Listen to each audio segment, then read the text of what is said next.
Connor, look out the window. Do you see that out there? Oh, geez, is that frozen bodies? Yep, those are the remains of the hosts of Cinema 3 Cast, Cinema 2 Cast, and Cinema 1 Cast. Oh, man, what a shame. They must have thought their hot takes would keep them warm. But no one liked or subscribed. Welcome once more, listeners, to a brand spanking new episode of Cinema Forecast.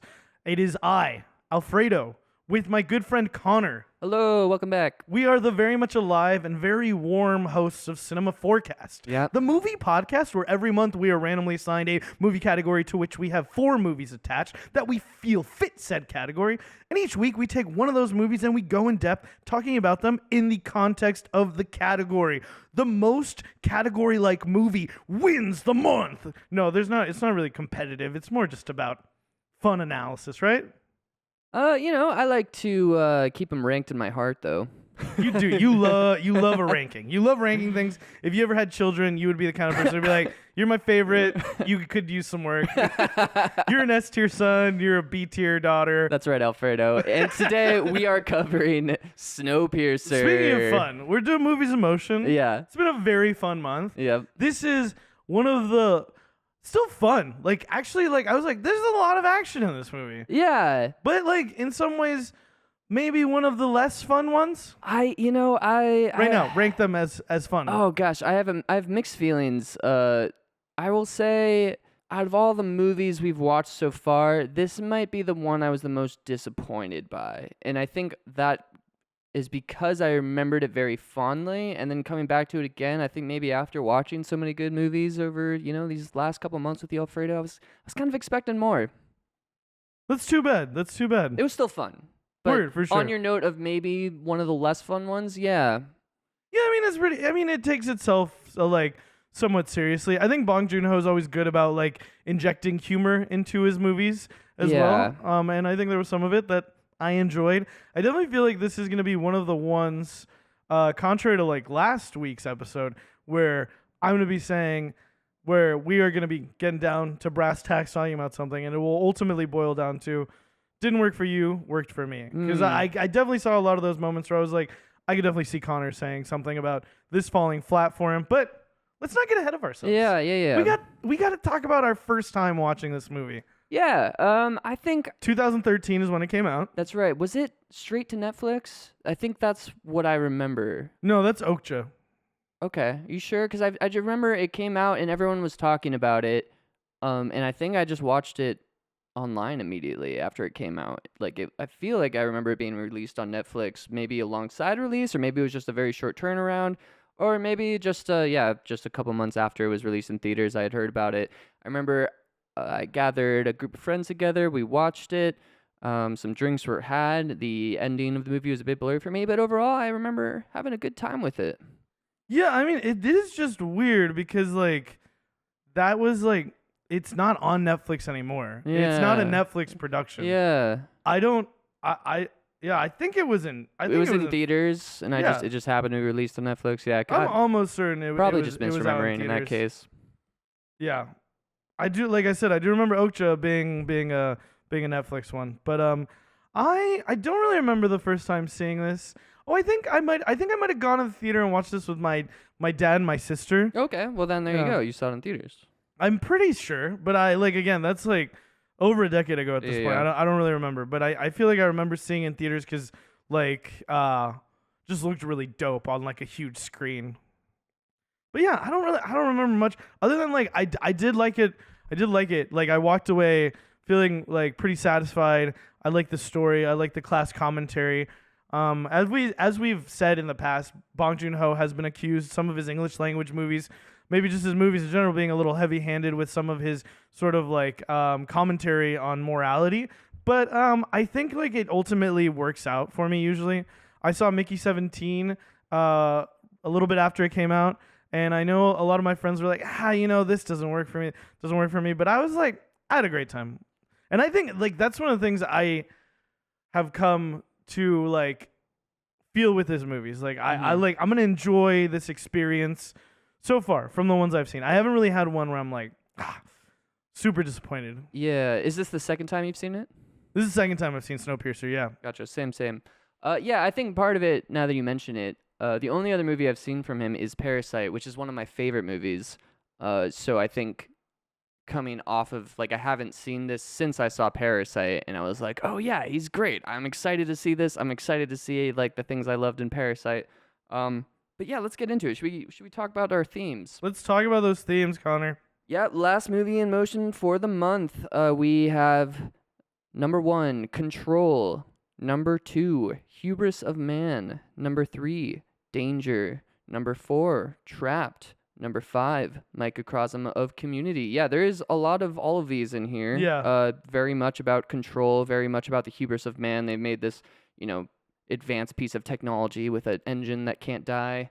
A lot of danger in it. They're all obviously trapped. And then you got all the themes of, Microcosm of Community. Very Titanic in a lot of ways. Yeah. More For heavy-handed than Titanic, but it's also, like, I say heavy-handed, but it's also just kind of, like, meant to be very allegorical, it feels like. Yes, I think, I was actually, like, on rewatching it, I was very much like, it's not actually as heavy-handed as I thought because of the whole premise. Yeah. Like, it kind of just works in a way to, like, heighten everything that we can then, like, talk about these things, like, in this way. Yeah. Like, I think, yeah, there's some other things perhaps that are like, lines or whatever, but or just the some of the convictions of the characters. But I did feel like I was like, well, yeah, I mean, like, this is obviously, like, this, like, kind of pretty easy, like, logical steps to take, right? Yeah. Well, should we start? Yeah, I mean, the way the movie starts is you hear these sort of, like, radio broadcasts, maybe television broadcasts. They're talking about July 1st, 2014. Mm-hmm. There's been this controversy over the last 7 years about global warming. They have this new chemical, CW7, that they're going to release into the atmosphere to bring down global temperatures, but instead everything froze and became extinct. Yeah. And we see the first thing that we really see clearly is the Airplane. frozen cars, right? Oh, well, I think we see... Oh, is the airplane after? Because we see the planes releasing the CW-17. Yeah, that's right. Yeah, we do see that, yes. Right before the title Yes, drop. we do see that. The planes flying over and releasing the gas. Yeah, I also just want to note I really like the vibe of the snow, like, dropping over the credits. Like, all it is text on black and snow coming down. That's a cool vibe. It looks great. It looks really good. But then, yeah, we see the world froze. I think they even say, like, there's a little title crawl, like, basically telling you what happened. I think it says everything froze and became extinct. All life became extinct. Yeah. And then when we do see the frozen cars, we have a little save the planet trinket. I thought that was good. But then we do get the 17 years later, 2031. Yeah. And I think they mention it in, like, text that, like, there's this one train where all the remaining human population on Earth is on that train. Yeah, and it's called the Rattling Ark, which I did not remember that at all. No, the train is called Snowpiercer, I think. Isn't it? I think they refer to it as a rattling arc. Okay, yeah, that makes sense. Yeah. That makes sense. I believe. Yeah, interesting. Also, does it really need a name? Like, it's their world. It's the only train. Yeah, the train. This is based on a French graphic novel. Okay, I could see that. That actually makes a lot of sense. I was thinking of looking it up because I was like, this feels like it's based on something because it's such a creative idea. Yeah, it's called Le Transpersonnage, which I think is just a French word for, like, Snowpiercer. And again, apparently the drawings that you see of people later on of the tail section, that was drawn by Jean-Marc Rochette, who is the original comic artist. Whoa, I love that. That's so cool. It's pretty fun. Yeah, I mean, if you're gonna ask someone, like, who the hell are you? Like, why not? That's a great detail. Well, he's very talented, not clearly. I should look up some panels from this. Oh, he's a comic book artist. Yeah, I know, but just still, like, so sometimes comic books or manga will definitely be, there's, like, the more simplistic style where it's very just like light line work, very, like, black and white. And then you have, like, the ones that really, like, take their time to excruciatingly do all the details and stuff. And yeah. Those portraits are great. It's from 82 here. I'll show you just, like, one of the pictures right here, like, from the cover. Do you see that? Oh, cool. Yeah. He's obviously doing the, like, comic style for it, right? Cool. Which is, I think, a thing as well. Like, a lot of these, like, artists are like versatile or, like, tend to just, like, kind of draw in this one style for, like, comics. Totally. Looks very cool. Totally. Yeah, we start out after we get the the flash forward. We get the soldiers coming in, Doing a head count. doing a head count. They have everyone sit down one by one. We're introduced to Curtis, played by Chris Evans. He's the one who's still standing. He's What a refusing. great hero name. Curtis Everett. Yeah. I'm joking. Yeah. I don't actually really think so. Like, it's like, I don't know. yeah. I'm It's kind of with funny. you. Yeah. I wonder if that's his name in the book. Well, I imagine it's like a French name.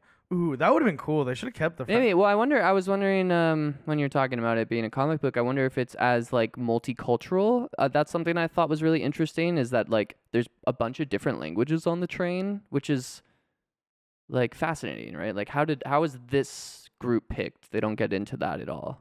But, Yeah. like, where did this start? How did you pull a lottery ticket or something, or like? It seems like maybe what happened is like they all rushed on or something. Like, Yeah, almost maybe it was just they fought their way on. yeah, Yeah. that's wild to Yeah. think about. Yeah, I mean, and the way that he like, because you don't really think about it too much until Chris Evans does his whole monologue. Mhm. But yeah, it is, I think it's a good idea with the cast. Like, I think it kind of like was a fun like thing to see, and also have like like two Korean actors, speaking Korean throughout the movie. Like that, I thought that was fun as well. Like a nod to the director. Yeah, I liked it. I did feel a little like they introduced the translator just for this, and then the translator is sometimes there to remind you that it's there, and other times they just leave it out. It's a little wonky. I that liked how they way. addressed it. I like that it'll like a lot of times in conversations, like long conversations, it'll be like one line from each of them, and then it'll just fall away, and it'll go back and forth. And I thought the way that they shot those scenes were cool too. I liked it. I was also kind of cool with just like the conceit of like we have a way of communicating. Yeah, this is one where I was kind of struggling to not nitpick a lot, because it's a very easy movie, I think, to over nitpick. But because it's more allegorical, I feel like it can get away with some more of that stuff. But like, for example, they've been on this train for 17, 18 years, and they still only know that one language, and like they're like a few people that know Korean, like on the whole train, Yeah, there would be a pigeon that would develop, I think the idea is he's been locked away, and also they already had the translators, right? Like probably when they got True. on the train. True, so So they they've never needed relied to. on them. That's a They've good never point. had to like, but I do think like a sort of pigeon would emerge, and that's super fun. And if you want to explore that more, you should check out a very cool show, fucking called, what the fuck is it? What's the Serenity show called? Firefly. Oh, yeah. Firefly is a great example of that. There's some other, like, I think The Expanse does a really good job of that. Both shows I want to see, yeah. But that would be a fun, like, that would be something fun to further explore here, I think. I think there's definitely room for it here. Again, don't want to get weighed down by too much of something, but I think that's a fair thing to be like, let's see a little bit more, like, cultural, like, sort of, like, blending. Yeah, I found myself thinking of Waterworld throughout the movie a bit, where I feel like the premise is amazing.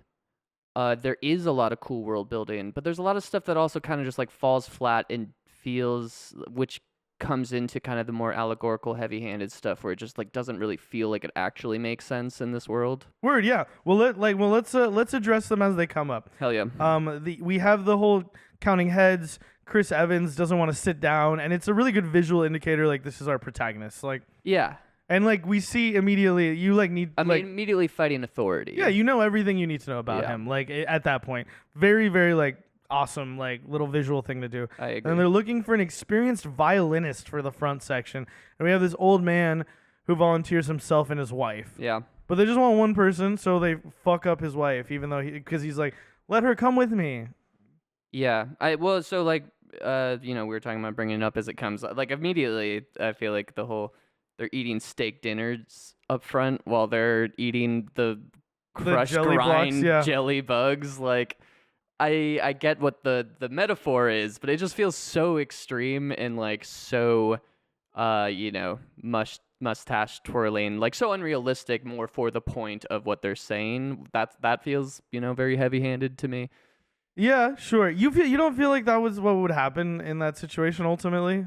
I mean, eating steaks versus eating crushed up bugs. No, I could see them eating like bread up front, like actual food or something. But like they have all these cows ready to cut up and eat but steak all the time. But I all don't of know. those people, like, this is a capitalist venture. All of those people are the people who paid money to be there. These are just freeloaders. Like they don't have any. I think what's disturbing to me is that there's a lot of people in society who feel this way. They don't feel like that. They don't feel like that.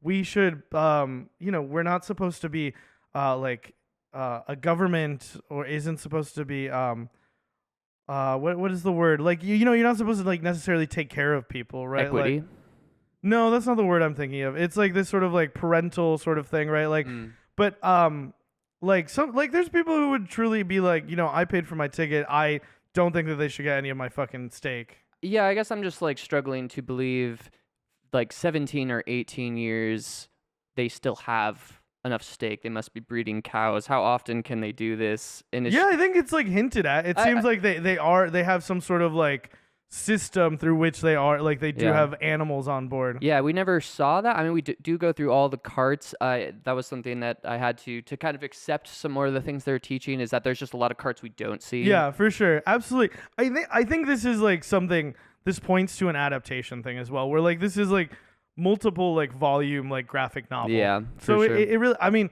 I wonder what have you seen the show at all? No, what's so funny is I didn't know there was a show, and then the movie ended, and then it goes into season 1 of the show on Amazon. I'm like, what? Excuse me? So I did look it up, and apparently it's like kind of a retelling, because it's not the same world, but it also is only like 7 years after the end of the world and all that, so it's kind of its own thing. That's cool. Yeah, I'd be interested to dig into that. Yeah, I mean, I can see that.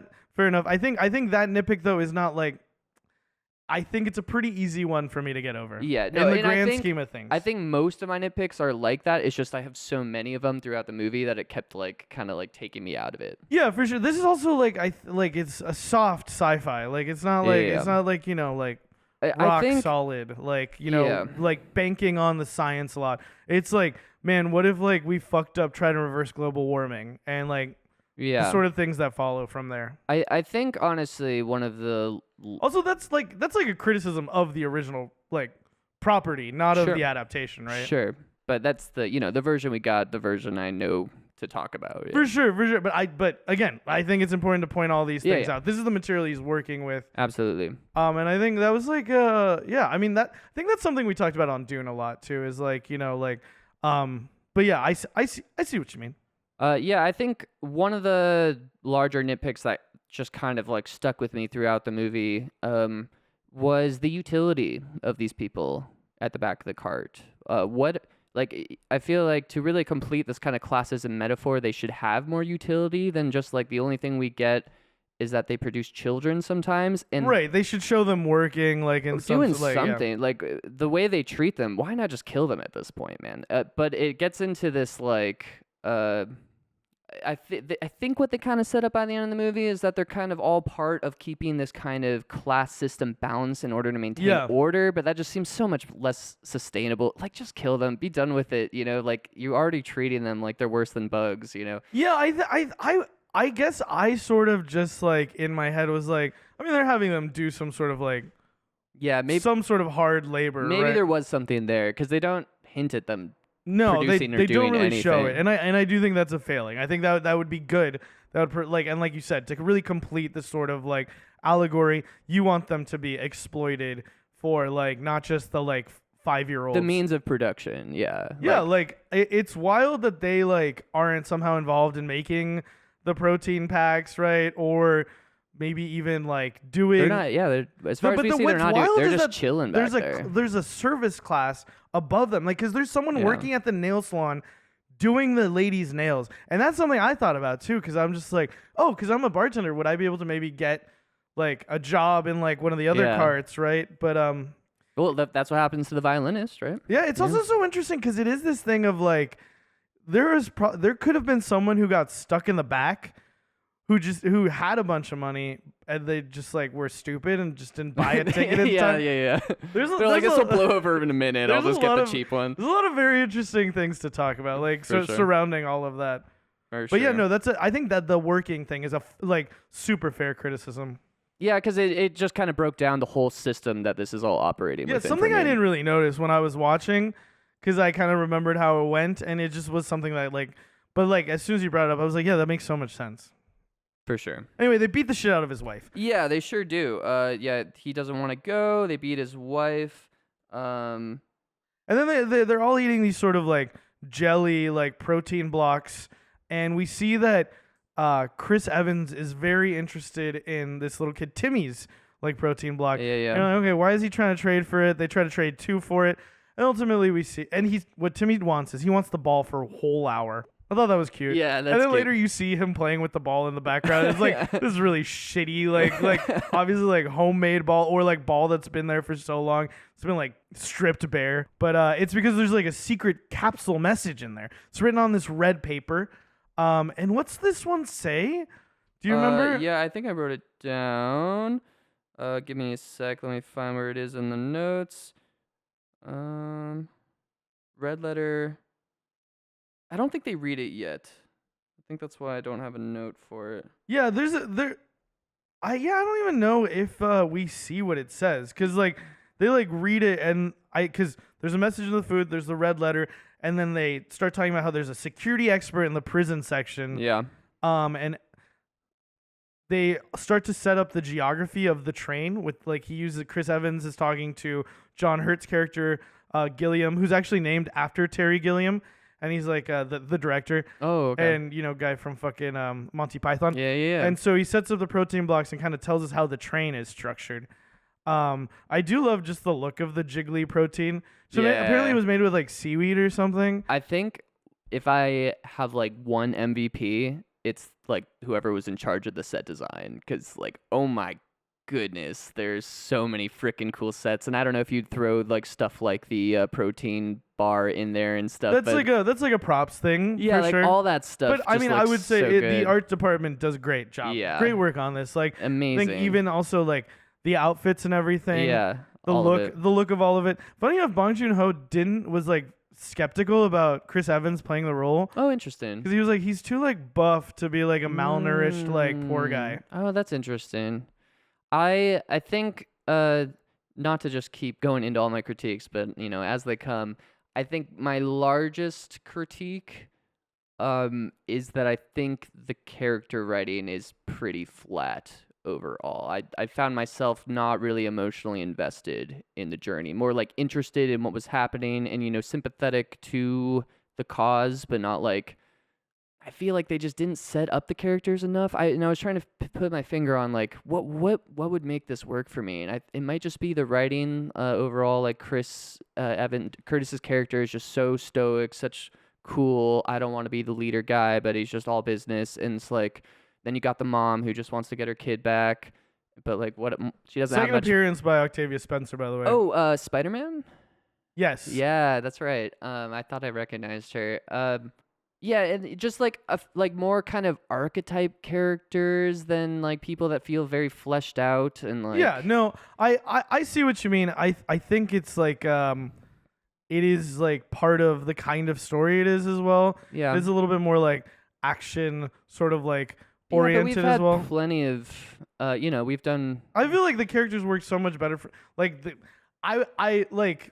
For example, Harrison Ford as the president, I was not as emotionally invested in him as I was in, say, like, parts of Chris Evans. I like Edgar. I think Edgar's a funny guy. He just wants to help. I like John Hurt's performance. I think John Hurt does a great job as Gilliam. I really liked Octavia Spencer. I also enjoyed. I'm gonna look up his name really quickly, but the guy who plays Nam, whose name is Song Kang-ho. I also liked his daughter. I like those performances a lot. Chris Evans' performance was the one that I love Tilda Swinton in this movie. Yeah. But Chris Evans is probably the one that fell the flattest. And I was like, when he's doing the speech later on, since we're talking about it already, that's probably the moment. And I was like thinking, this is gonna be like, this is gonna fall a little flat for me. And I started crying while I was watching it. Oh, wow. That's amazing. Okay, yeah, I don't know. It could be my mood too. I felt like the performances were fine. It was more just the writing. And, I'm thinking back on some of the other action movies we've done. And I think of Speed, right? And I'm like, what is it about that movie with the character writing that works so well. And I think it's just like the interplay we get with like Jack and Harry at the beginning. But Like it's it feels also so it's natural. also so contextual. It's the tone. The kind of tone Yeah. for that movie makes it so much easier Yeah. to do these kinds of things. I Like think- this is a much more somber, like serious tone. Yeah, but it's also so goofy. I think I also just had tonal issues with like a lot of them. I mean, so goofy. Like I mean, there's some really goofy stuff going on for sure. there's some kind of silly things, but I wouldn't say so goofy. I mean, not like I think that's the stuff that works for me. It's almost like I wanted him to pick a lane more. Like he's trying to be both so dramatic Like be and more fun. lean more into the Tilda Swinton kind of shit. Yeah, that or Like the eccentric rich people and maybe making it a little bit more colorful. yeah, more colorful, more fun, or go into the more like no, we're doing Just a playing very it super straight. yeah, or like if you're gonna do a little bit of humor, just make it very light. Because I think the problem is since they're not fleshing out the characters enough. The fun stuff contrasts with that even more, you know, where it's just like, not only am I not super invested in these characters, but it's also like has a goofy enough tone where it feels low stakes and low consequences. So it's just like Yeah, for sure. I see what you mean. There's not a lot of development. I think in watching it this time, I was like, okay, I got like the motivations for the characters. It's not like. And I think it was just like I said, it works for me, but I see what you mean. It's not like, I don't think this is the best execution of this sort of group. And there could definitely be like a lot more sort of emotional, fucking, you know, what's that thing that we need? We need stakes. yeah. A little bit more emotional stakes. Because there is this like, I think we're using a lot of shorthand to like get things like sort of done quickly, and I think maybe spending more time on those things that like really matter will make like all the payoffs feel a lot better. Like I said, I really liked like the father-daughter like sort of like team thing. Yeah, but like, think of- I would have loved more like sort of like of that from that. Well, I think she's a great example, right? The daughter, where it's like she's kind of the last hope at the end, and how many lines does she even get? Like she gets like a couple moments near the end, but like mostly she's just asking for drugs the whole movie, and that's like basically her character. Yeah, I don't know. She has a lot of like, I think there's a lot of for her like physical acting, like like her facial expressions. I think there's a lot that is like hinted at there, and I think that's like that works enough. But yeah, I mean, it would be nice to have like some actual maybe like more background for them, but at the same time, I think it is like just there's a lot to like juggle, like, and again, I wonder how much of it has to do with like the adaptation or like yeah, wanting to get all these things in. It does feel like that. It feels like you read something you really like and you're like, okay, let me make it into a movie.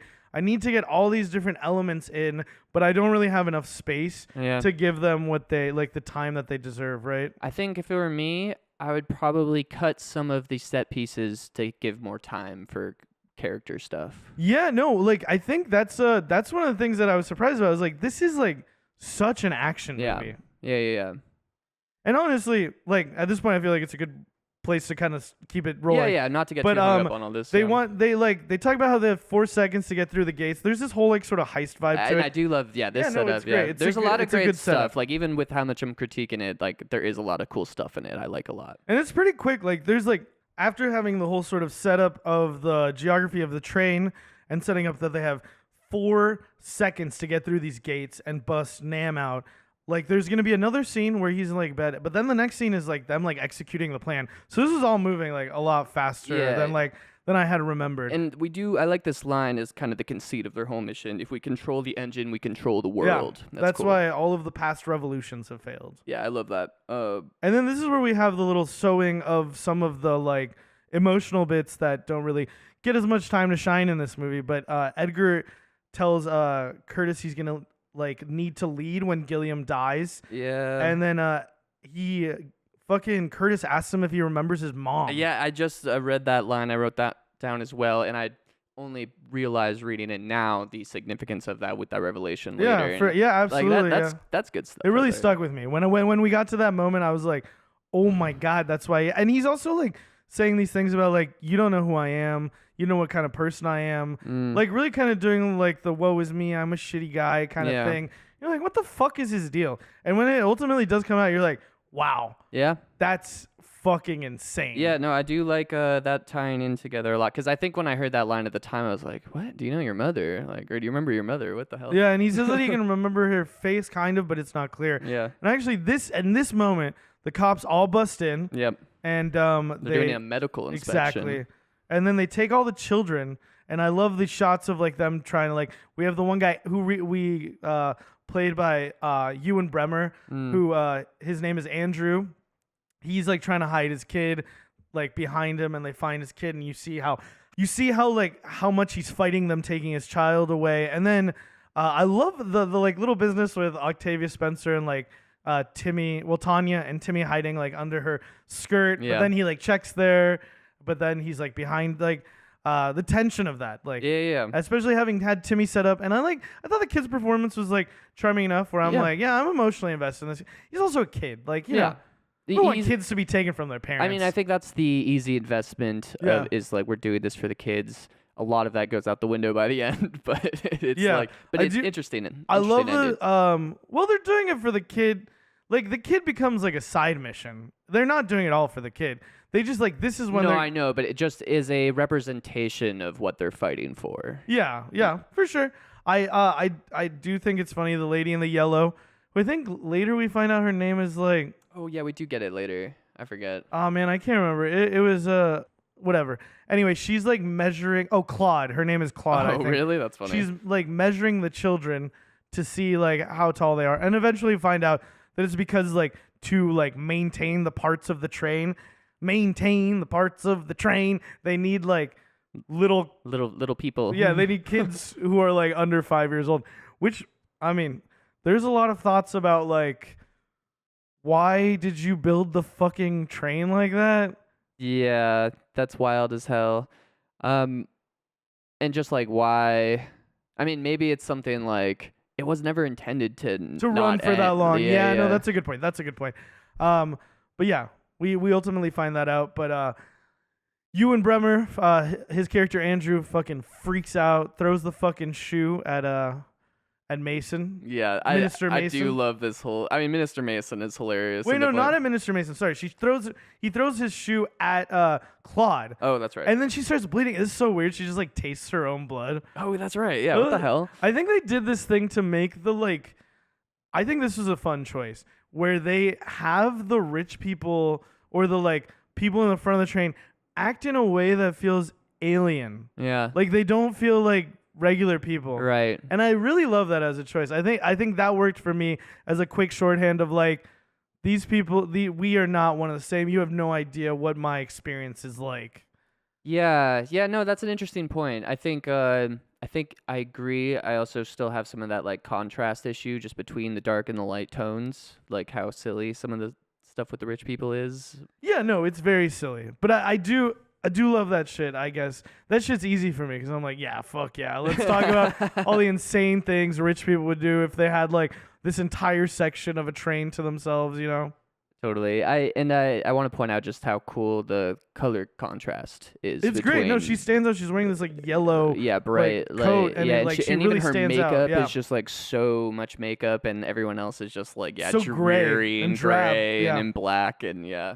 It looks cool. I mean, it reminds me of a Hunger Games, like very similar kind of visual setup. With Yeah, the for sure. Extravagant society and stuff. I would not be surprised if there was some sort of inspiration to Hunger Games from this. Yeah. Like the original, like the graphic novel. Maybe not, but also like maybe just through other channels. Like it. Do you know when the graphic novel was written? Yeah, in 82 or oh, wow. I think I just looked it out. Is when the first one came out. Yeah, 1982. Cool. Yeah, so I mean, it's been around for a while. Interesting. Nobody tried to do like anything before this. Yeah. But I guess whatever. I mean, there's so many things out there like that. I'm like, why hasn't anyone done this yet? Especially books, or making things into cartoons or animes or whatever. Anyway. We have Andrew is going to be punished. They're gonna make him stick his arm outside the train, which is just again very like so creative, like such a interesting way to punish someone. Freeze their arm using the world that is frozen and then break it with a sledgehammer. It's pretty fucking wild. It's using both the conditions of the world that brought them into this place and like the classism human touch of like that is enforcing this horror. Yeah, for sure. And she the whole business about like we have 7 minutes for the friggin' what's it called? We have 7 minutes for like the speech, like, you know, that's how long his arm is gonna last. This speech is one of my favorite parts in the movie. It's really fucking funny. It is really funny. Well, it's this whole like classic sort of argument of like why some people should be poor. It's because like everyone has their place, their prescribed like position within society, and if not everyone like fills their prescribed like role, then society would crumble. Right? Obviously. Like, and then she uses the whole thing, this sort of really insane fucking analogy of like, you like wouldn't put a shoe on your head, and she's telling them like, you are the like feet and we are the head, or like, you know, she also says something about like, you wouldn't put something like it's on your face, not your bum, which is a very silly line. Yeah, she also has a line, this is not a shoe, this is size 10 chaos. Yeah, that was good. I like that. It's good shit. It's so silly, but fun. Very fun. I feel like, yeah, probably would lean more into this stuff overall. Yeah, I think so. I think Bong Joon-ho like really shines with that sort of tone. I think Mickey but in Seven. Parasite, I think he nails this balance that he's kind of going for here. I also think that might be just like I think I feel like Parasite is goofier tone wise than this movie, for sure. Might just be like maybe just like a language thing as well, but I definitely perceive that movie as being very funny, like funnier than this movie for sure. That movie's funny. I think this movie's goofier. Yeah, I don't know. There's a lot of shit that they say that I'm like, that's hella goofy, and like the stuff with like the noodles and everything.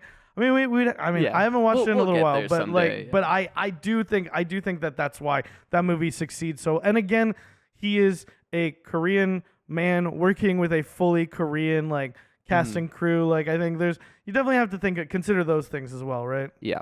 I did he write the script for this?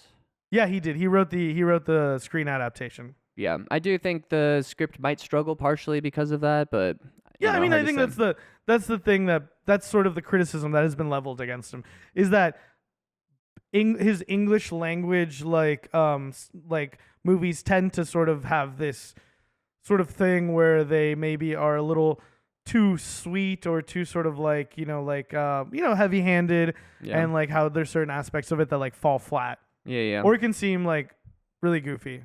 Yeah, just like not natural enough to feel realistic, but not like larger than life enough to feel like intentional is how it felt to me.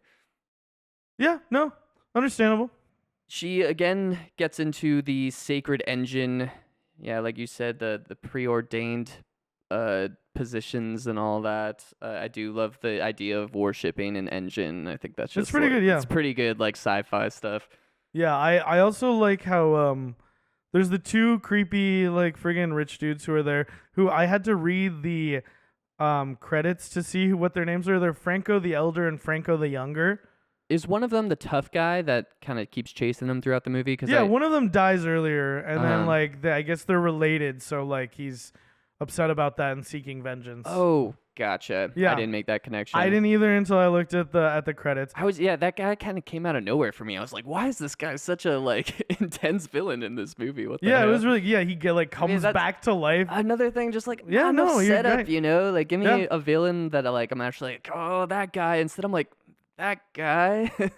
yeah. I mean, Ed Harris though, I think is like That's I mean him and Wilford is him and solid. Tilda Swinton together are like really good like sort of combination of like baddies.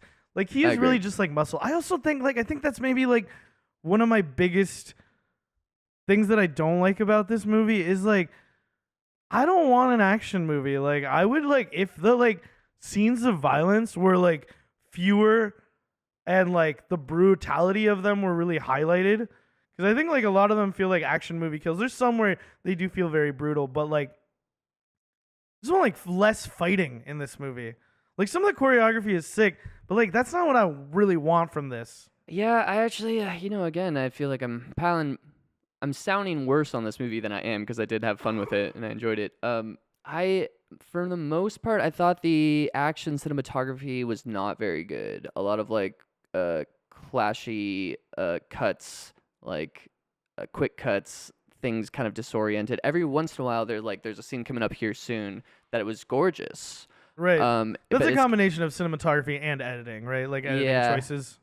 Yeah, for sure. Just but like I guess the camera work overall on the action pieces wasn't super engaging for me. Weird, for sure. Yeah, but a bit jerky. Yeah, and I think it's trying to highlight the like how like claustrophobic the space is. That even though this is their whole world, it is like really awkward to like maneuver and like live in this environment. Yeah. But I do think there could have been like there's some shots where you kind of see them from the side. Yes. And those shots are really sick. That's what I want. I think I kept finding myself thinking of one of my favorites, Old Boy, which has one of my favorite fight scenes in it. Kind of like a famous legendary scene, just one like shot down the take hallway, in the hallway, and I was just like, oh man, this movie could use so much more of that, because like there is a lot of really well done camera stuff, but the fight scenes themselves, and there's so much fighting in the movie. Like like I said, I want more emotional stuff. I want less of all this like fighty shit. Like it's just weird how it's like watching it again, I was like, this is an action movie? Like what the hell? Yeah, see, I think I was remembering it more as an action movie, and so I was so like, wild, yeah. I was like, okay, this is gonna be a really fun movie, and then I was like, oh, it's kind of fun, like it's kind of, I don't know, it's good. It's good. I like it. I do like it. This movie, yeah, I like it overall. I mean, I'll tell you my tier right now. What you got? I think I think I was gonna go for A, but the things you pointed out, I'm going B tier. I was leaning B, and now you're going C. And now that we're talking through it, I'm like, oh, I do have a lot of problems with it. So I might go to C, but maybe by the end of the movie, because there are some things I think the movie does that are very cool. And I think the ending is a very interesting statement. Yeah. Yeah, no, it's good stuff. There's lots of really good shit in here. I think it's just like, again, the way your mind works too, like it's so much easier to be like, this is like, this kind of sucks, this kind of sucks, this kind of sucks. And sometimes it's really hard to just like stop and be like, wait, that is good. And actually a lot of these things are good. Yeah. All the things I'm not mentioning are good. Yeah. Speaking of good, the whole like sort of like them with all the barrels, you know, like this sequence is fucking awesome. I really like this. Because at first I wasn't sure what the plan was, and then you see the doors trying to close. Oh, I do. Wait, sorry. Let me just mention really quickly. Yeah. So like they do like try to give like a message from Wilford, but he doesn't say anything, and they're just like, all right, yep. Because there's extra time in the speech, which is fucking hilarious. Yes. Oh, and also when the two rich guys are listening, one of them is resting his head on the other's shoulder. It's really cute, actually. Yeah. Yeah, there's a couple of nice little human moments like that here and there I like. I also, important, he notices that she says to But I think, I'm sorry. I think it's supposed to be unsettling that these two grown men, like one is kind of like leaning his shoulder against the other. Again, I think it's supposed to be the alienation of like the rich people are like so weird. Oh, okay, interesting. Yeah, I guess I didn't notice. He notices that she says at one point, "Put down that useless gun." Yeah. Which is a very nice detail, because like it. Yeah, it's showing how smart the Curtis is. He immediately is like, "Why would it be useless?" Yeah, it's good shit, and it does kind of track logically. There is also, we see Gilliam gets up and he's missing an arm and a leg, so you're like, this guy's a troublemaker, because like, and I do sort of like that visual setup of like, this is what happens when you like disobey the law. Yeah. And then the visual of like, oh shit, this guy's done it twice. Yeah. But then later on, even crazier. There's a prestige, yeah. Yeah, well, there's like multiple twists with his character, right? Because it's like, oh, what a hero. Oh, wait, hold on, wait. Huh? Yeah, I had some problems with that, but I kind of like the humanness of like, you never really know who someone is, you know? Like you always have your idea of them. Yeah. But anyway. Totally. We also see Gilliam does send him a message for me. Tell Wilford we need to talk. Yep. Which is it foreshadowing? Sure is. Yeah. No, I mean, hint. I'm always a fan.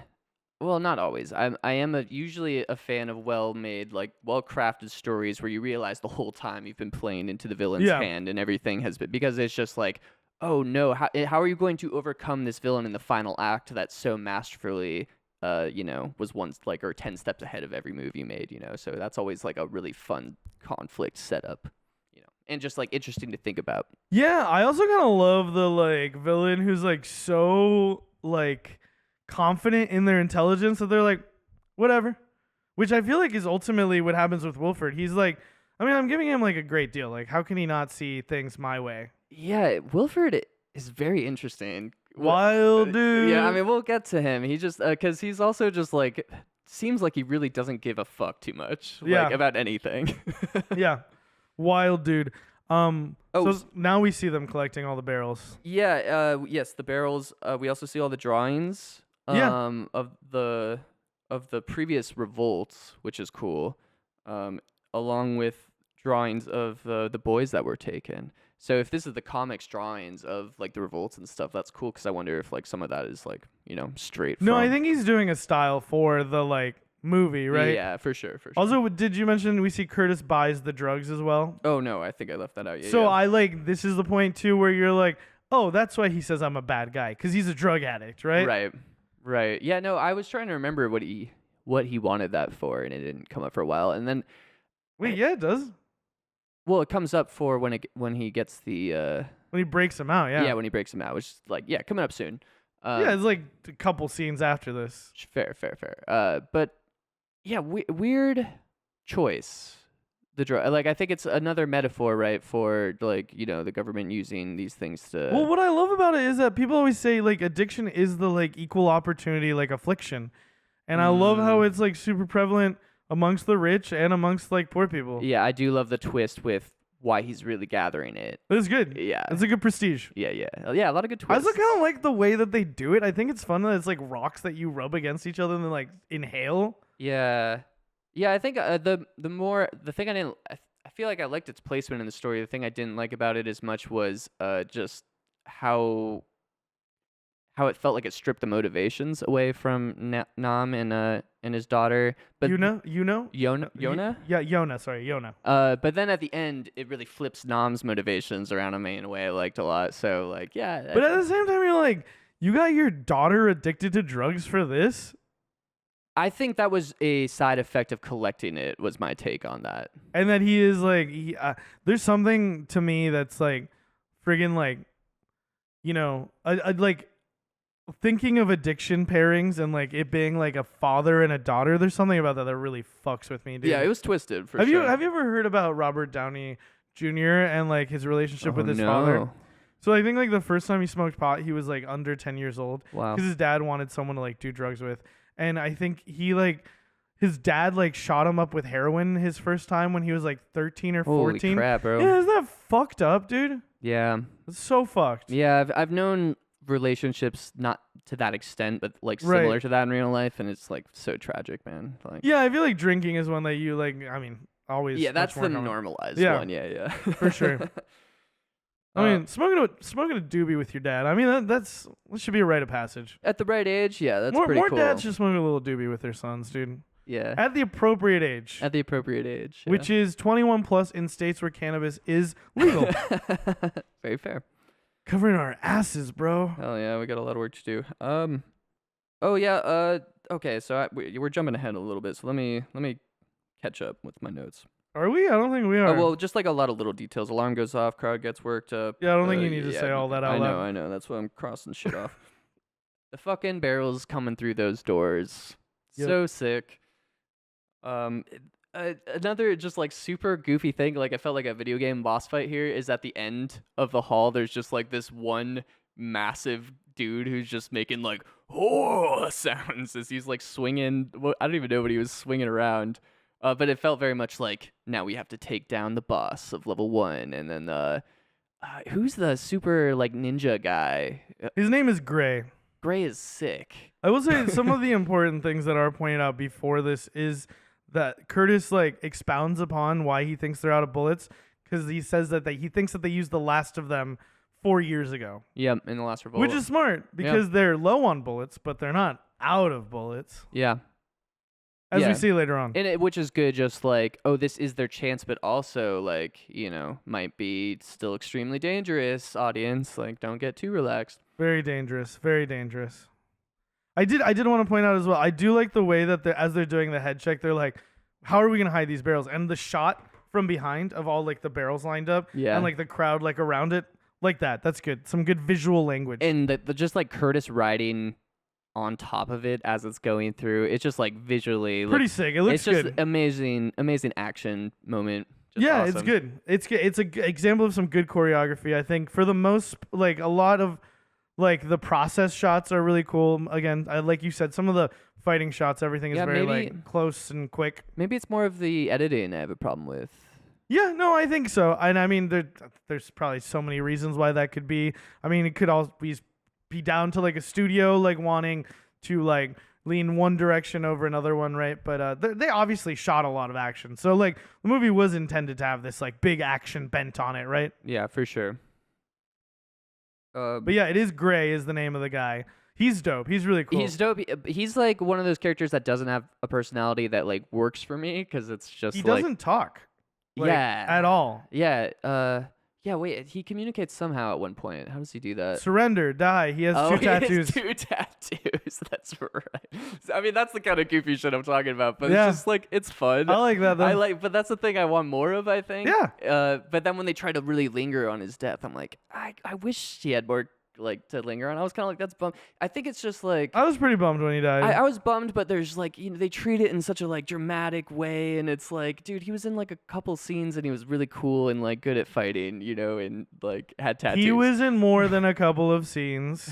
Fair. But again, he doesn't speak, so the way he only really exerts himself is like by like killing people. Yeah, for sure. But yes, guy, he takes out the big fucker with his knife. And then we have them opening the drawer. This is pretty wild. They just have like people in drawers. Yeah. This is the prison section. Yeah. What do they like? They just sedate the shit out of people and shove them in drawers. Yeah. I was wondering. Maybe assuming they're cryogenically frozen. I'm assuming some of the carts we pass by are sleeping quarters, but we don't see any sleeping quarters. I don't think, which is interesting, right? Like, I feel like everyone. That's another thing in living in the train, which might be more of just like, the confines of the movie, where it's like, I feel like we're getting more snapshots of things that he's trying to say about class than moments of people actually living on this train. Word, yeah, no, I can see that. I think it's just like maybe like it's even like being led in like a less like more director, less writer sort of mindset of like, this is what I want to show people, and not so much like this is what I want to say to people. Yeah, do you know what I mean? Yeah. But anyway, this is when we get that he's a chronal addict. That's why he was collecting, and he like fucking waves the stones under his nose. I think they mentioned this is where they mentioned it's made from industrial waste, right? Yeah, that's right. I was kind of confused where it came from, but industrial waste, bro, it's pretty simple. I mean, maybe it's from the engine. It's pretty straightforward. Industrial waste, it's right there in the name. Industrial waste. Yeah. No, I know. It's like, what the fuck is this shit? Actually. Yeah, I do like that. Just like the sci-fi element of. It is fun. Like, we don't need much. Part more of me is like almost like maybe put it like set it further in the future. Like. There's some things that, it's like weird. It's explore more of that, like it being further. I don't know. I had the thought of it being in 2031 something a movie if this was done in the 80s or 90s did, which it's based on the comics. So maybe in the 80s, 31 made more sense. Yeah. Because that's kind of like that. That's like the type of date that makes sense in the 80s, right? Yeah, like, bro. Like 6 years from now, the world is probably gonna be like frozen over. Yeah, I mean definitely, right? Yep. But he does wake up, and we get the translator for the first time here, and they immediately sort of do this thing where they show like them just like translate a couple lines, and then it goes to like dialogue. Nam's the one who designed the gates. They want him to open them up, and they're gonna give him a lump of chronal for every gate that he opens. I think this is my favorite character, probably. Nam? Yeah, he's great. And he opens up a thing of cigarettes, and I gotta point this out, dude. She goes, Marlboro Light. And it's like, no, the Marlboro Lights have white filters. Yeah, I thought, I was like, that doesn't look like a Marlboro. I don't think it's a Marlboro. No, I think that was just like maybe like a 27 or a red or something else of the variety. It's the future though, man. I'm sorry, dude. To any kids listening, cigarettes are bad. Don't know as much as Uncle Alfredo knows about cigarettes. She says the cigarettes have been extinct for 10 years. Yeah.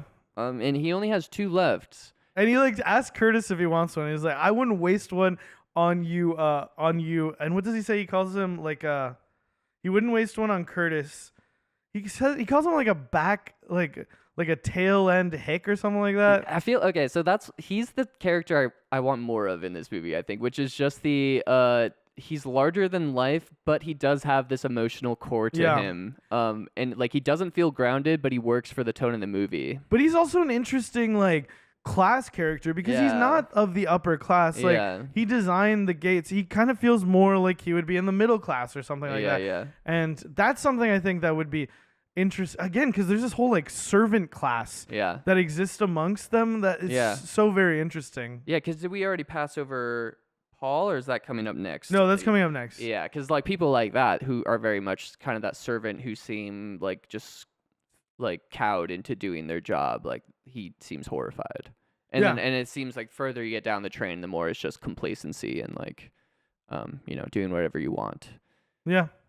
And all this would make sense if the like production line made sense of why. Like, Yeah, for sure. You know. And it would be like interesting also to see like maybe communication between like the people in the tail and like the service class who has sympathy for like the people living in the tail, right? Like maybe more of an involvement. But then again, that's like I want a TV show of that, right? Yeah. Like I want some sort of like a lot of like political intrigue, quote unquote, espionage type stuff, like leading maybe to like a season finale of like this big like charge, right? Down the train. Totally. I agree with you. I think I want that. There's like not enough setup. That's such a weird thing to say, but I Yeah. feel like there's not enough setup. Like Yeah.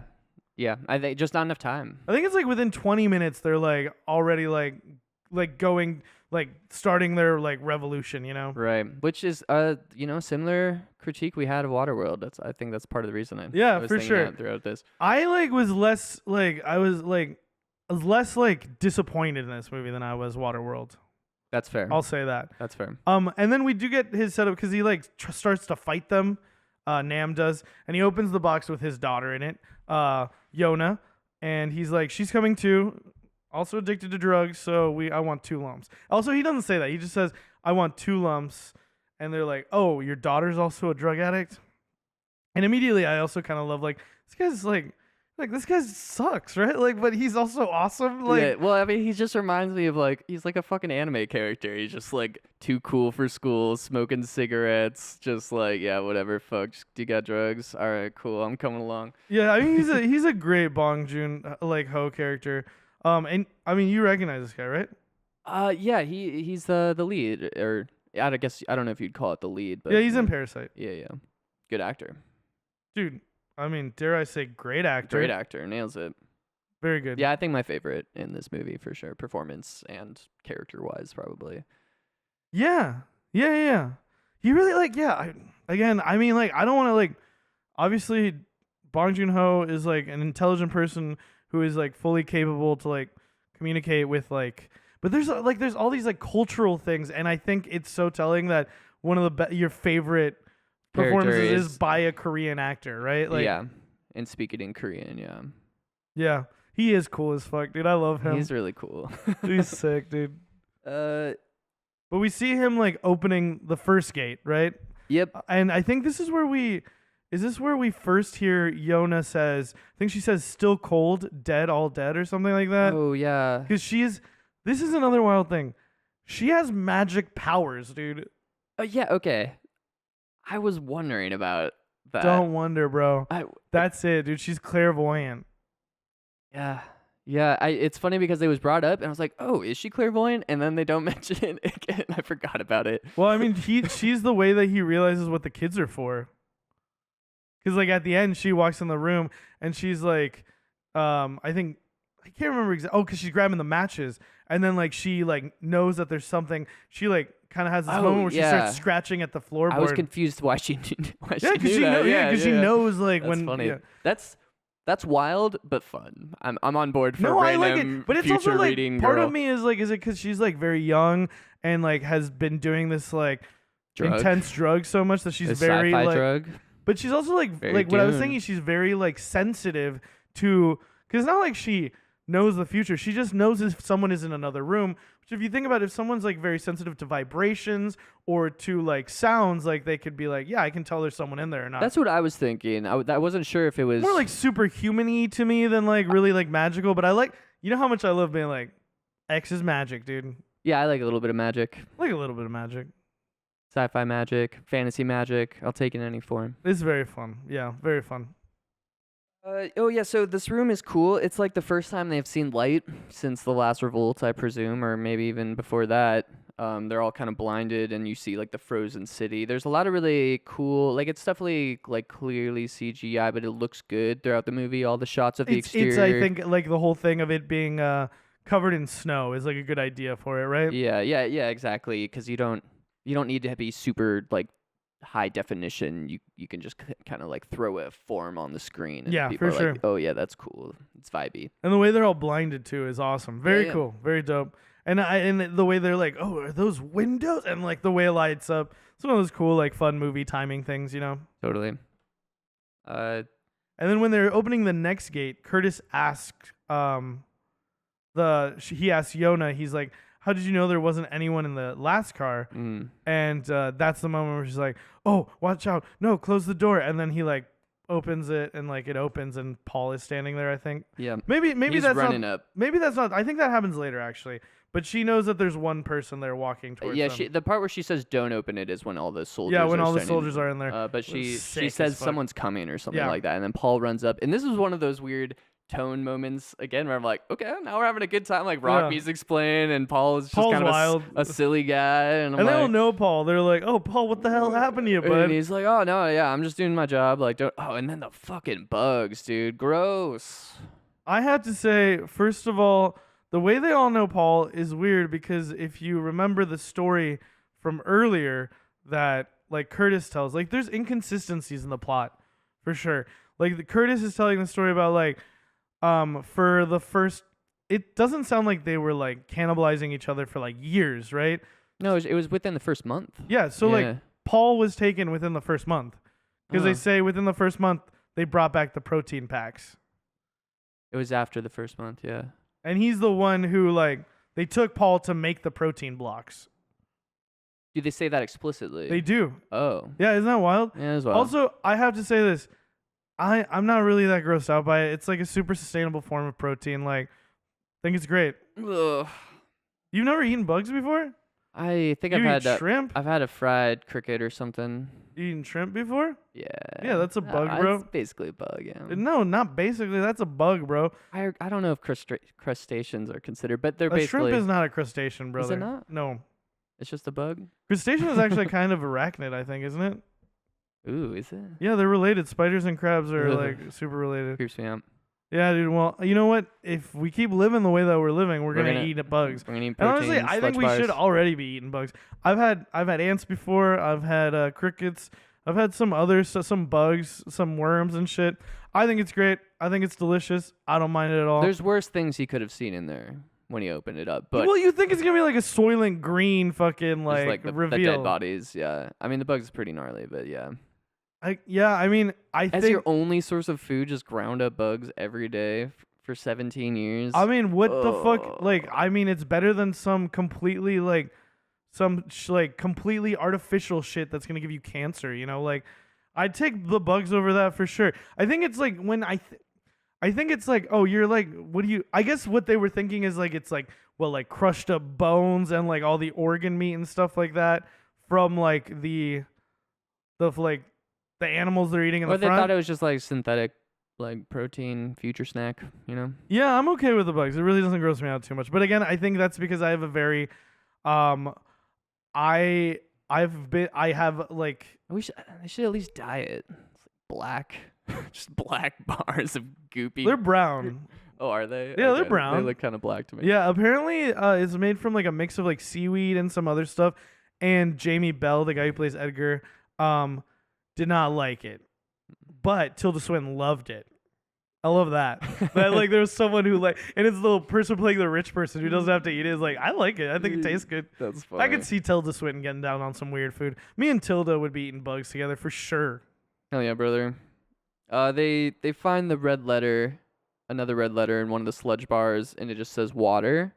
And this is we find out this is Wilford kind of trying to manipulate the situation here. Well, I think there's their contact in the front, right? Like that who's been sending the messages from before. They don't know it's Wilford yet. Yeah, I feel like Well- it's just like a little thing where it's like I get what they're going for, but it also doesn't really have much utility. They're going in that direction anyway. Well, you it would know? be interesting if they're like they had a name for this person, like they had like a code name, and like Curtis is like one thing that would be interesting is Curtis just kind of like accepts the whole like I'm a leader thing in a way, but like what if he's like trying to get them to this person who like he's like this person is gonna be able to like solve everything for us, Yeah. and then realizing like don't look behind the curtain, like there's no Right. man behind the curtain.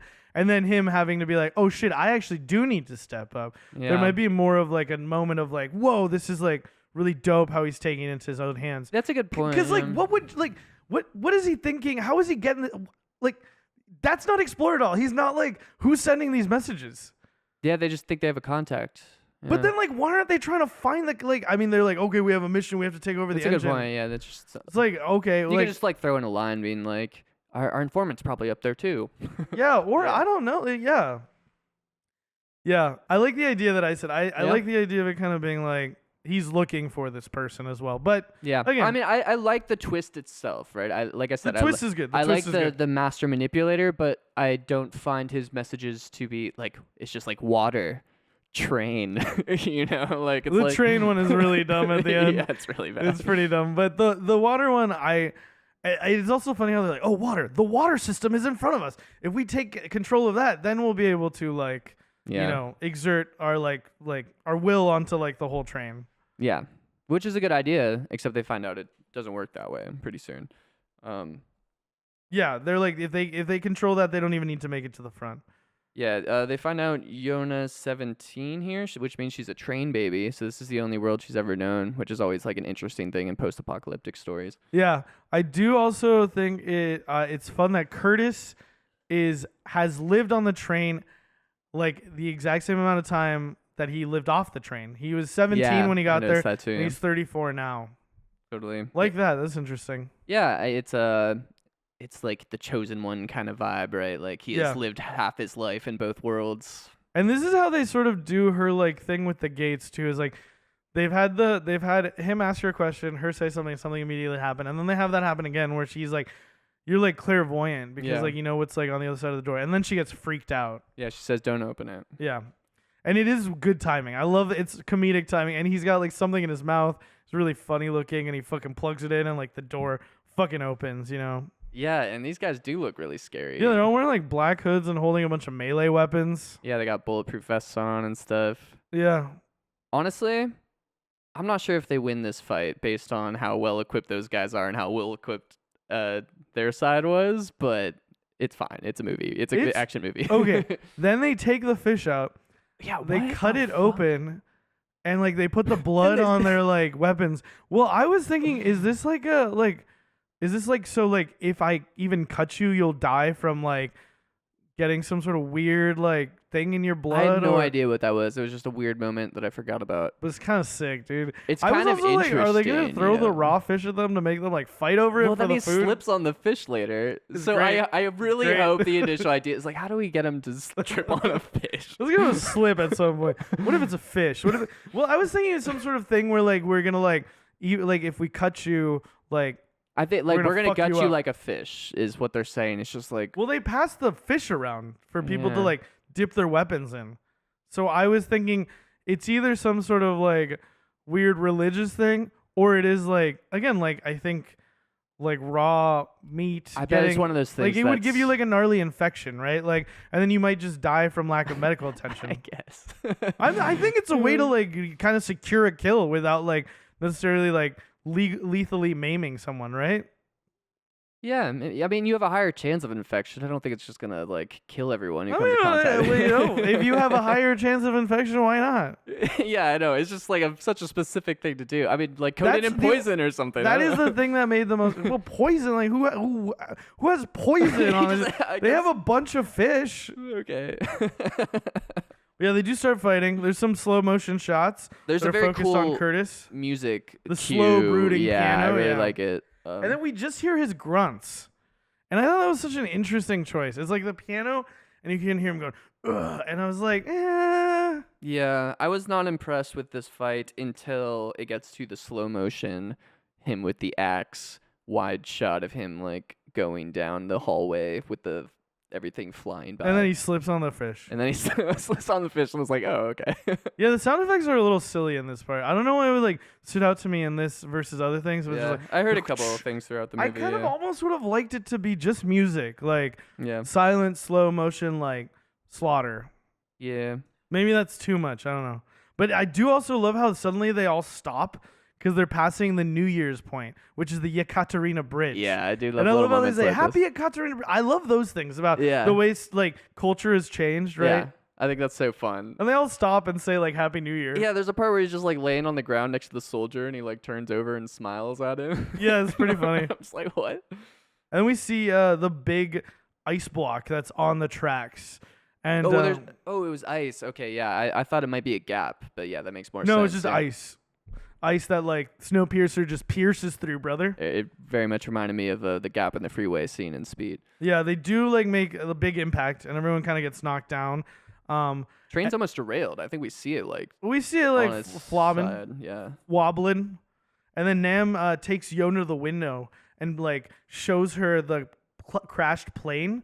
Yeah. I think that's such a cool like image because you see it from so far away, but it's clearly like a plane like that you can see on there. Yeah, I actually couldn't make out the plane the first time, and it was in the flashback that I was like, oh, okay. Yeah. Oh yeah, I saw that plane and I was like, oh, that's cool. I saw there was something down there. I wasn't sure what it was, but I do like how that comes around. Again, Nam's whole thing is super interesting. I think his character arc and like his plans, and because like he doesn't talk that much, right? But he has so much going on motivation wise that like he becomes compelling, right? Yeah, he has so much to do in the movie. And a great actor as well, like doing the role. Yeah, for sure.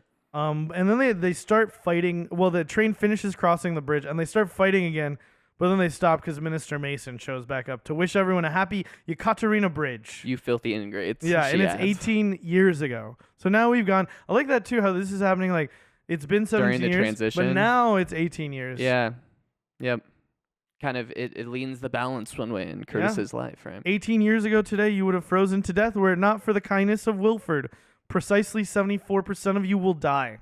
That number, she looks at something to read that too. I was very confused by that. And is that implying what the master plan is? Yeah, no, that's well, I mean, he says later on, he picks up the phone, he's like, confirms still 74%. Oh, I forgot. Yeah, that's the number of people they need to get rid of in the back of the train to like balance the ecosystem. Just kill them, dude. Why do you need them to kill you guys? It's just like I think the simpler thing is like show how they're useful in like the like exactly in like the work. Well, yeah, without them being useful, I mean, just kill them. Like yeah, but yeah, I think if you're gonna choose one.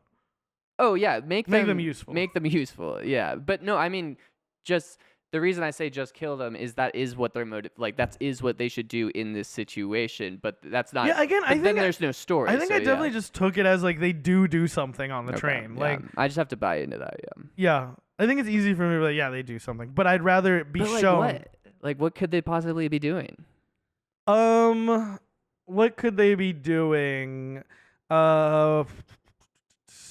Okay, I mean, maybe just like producing clothes. Or stuff, making like clothes. I don't know, like random little house fixing things. Maybe parts that then get taken to the front. Yeah, I don't know, working stations. Maybe just they get all sorts of. I should just had something. You asked me that, and I was immediately like, because he takes the kids. I'm like, I mean, what if like most of the rich people in the front, they're all like, I don't know, like they need them to produce babies. He kind of says that at one point. He's like, we just. Like so many people up front, they're fine. Yeah, I know, but I mean, none of them would let them take their kids, you know, because he does say he needs little children to like work it. Yeah, which is the only motivation he really sets up for why he keeps the tail. I know, but again, I think just like, unfortunately, you got to be like, all right, it's probably because they like. I just think it's a major flaw labor. Because they spend so much time in the world building. Like you don't really see people doing like manual labor, really. Like you don't see them doing anything. They're just hanging out and drawing. No, I mean you see other people doing stuff. You know, other people working, but you don't really see anybody doing any sort of like manual labor. I see what you mean. Like I don't know, like picture them like breaking up ice and like in sections of the train where it gets like frozen over. I don't fucking know. Yeah. But yeah, they should be doing something. We should see them working. Like the opening shot of them should not be a roll call. Or like at least the second shot should be them working really hard doing something. It should be them coming to collect what they need from them. Yeah. why they're still here. Because I could see like, okay, they're growing shit. Like they could have like be bringing them like making them like process like maybe like materials for textiles or process whatever. I you can know? see that. Yeah. Something though. Should have done something. Oh, Should have done something. It would have been great if they did something. I think it would have like made it a lot like I think it would have drastically improved the like perception of the cogency of the story. Exactly. Yeah. Like I think that would knock it up to like potentially a tier ranking, if not like at least like half a tier ranking for me. Yeah, it would definitely make it the world more immersive and believable, and everything happening more believable. Yeah. Totally. I love this whole like night vision in the dark sequence, like going from night vision into there is the shot of Curtis throwing the axe at Mason. The guy like blocks it with his like huge hammer. But yes, this whole setup is super fun. Yeah. For like, and the way that like Yona mentions like there's a, and I like the way that she says there's a really fucking long tunnel too. Yeah. Like, you know, right before it, just like they're bathed in darkness, and Yeah. it's the fucking guys with the fucking night vision. And you're right. They definitely don't make it out if it were not for Timmy and the torch. No, it's not Timmy. I can't remember what the I kid's love name. this sequence. The little kid like lights the torch and they like run it up. Yeah. That's sick as fuck. But before that, it's just like a slaughter. And in the night vision, you see like them like swinging wildly, trying to guess where people are. Well, it kind of felt like they were having the better of them before they went in the tunnel, and I just like the other guys are like completely militarily equipped basically, and then the other side is like The a other bunch of side, makeshift stuff. the other side is starving, and they have the like belief in their cause. You know, True. like these are just some hired lackeys. True. And belief above everything, bud. True, brother. They believe in the cause and they're willing to die for it. Hell yeah. I want my son. Yeah, I think they have a shot of the commander like counting the deaths with the clicker too for the percentage they need, which is amazing. Yeah, they show like an insert shot of that later on. That's That's good stuff. That's good stuff. That's really good. Yeah, with just the way like they're playing with the light once they do start coming out of the tunnel and stuff and everything. It's just like because I think they come in and out for a moment or something, and it's just like so cool. Yeah, the scene with the fire being like handed off. It is really silly though, the way that he remembers the matches and calls back. Yeah, all the way like, down the train. Yeah. Yeah, that's not what happened, right? Like it's just like who knows? I can whatever. buy into that easier than Yeah, for sure. It's just silly. One thing that doesn't make any sense to me is there is a large portion of the soldiers that get behind them at some point. There's no way to get behind unless they're walking on top of the train, which we've established you'll like freeze immediately in their altitude or whatever. Like, where's that? When's that? Remember later on they're shooting the people at the back of the train. There's that bald guy.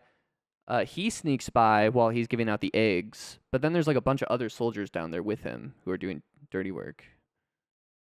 Oh, I thought he was like with two soldiers. Or something. Yeah, but you're right because they do go back and they like because they assassinate Gilliam at one point. Yeah, we see how we see how he gets by. We don't see why there's other soldiers. One of the things I was thinking is like there may be like double barrel parts of it, perhaps. I don't know. Like I feel like these are wide corridors they're in. Yeah. I mean, some of them not so much. But I also like I think that one of the things that this movie does not do as well as say like a Titanic or an Air Force One, and something that Speed doesn't really have to do, is set up the geography of it. Of like, the ship, like you're like, oh, it's in a line, and it kind of just like rides that it's in a line, but doesn't really make you feel like, oh, I'm smart, I know where things are. Because in my head, I'm like, they must be skipping certain points, right? Yeah, like, well, like I they gotta said, be skipping a lot of places. there's places where people are sleeping and doing other things than just like partying and eating food. Maybe maybe it's like double stack like this. Vertical? I could actually see like when they go into the sauna, that felt a little tighter. Yeah. Maybe there's another corridor. Right, for sure. Parallel with it or something. Yeah, I do feel like there's some inconsistencies. Like it is kind of like now we need this to happen in the plot. Yeah. So like let's not worry too much about that. A little sloppy, super cool premise, but no, sloppy for sure. Yeah. But I wouldn't even say a little sloppy. I would say it's pretty sloppy. Yeah. I wouldn't say pretty sloppy. I'd say it's sloppy.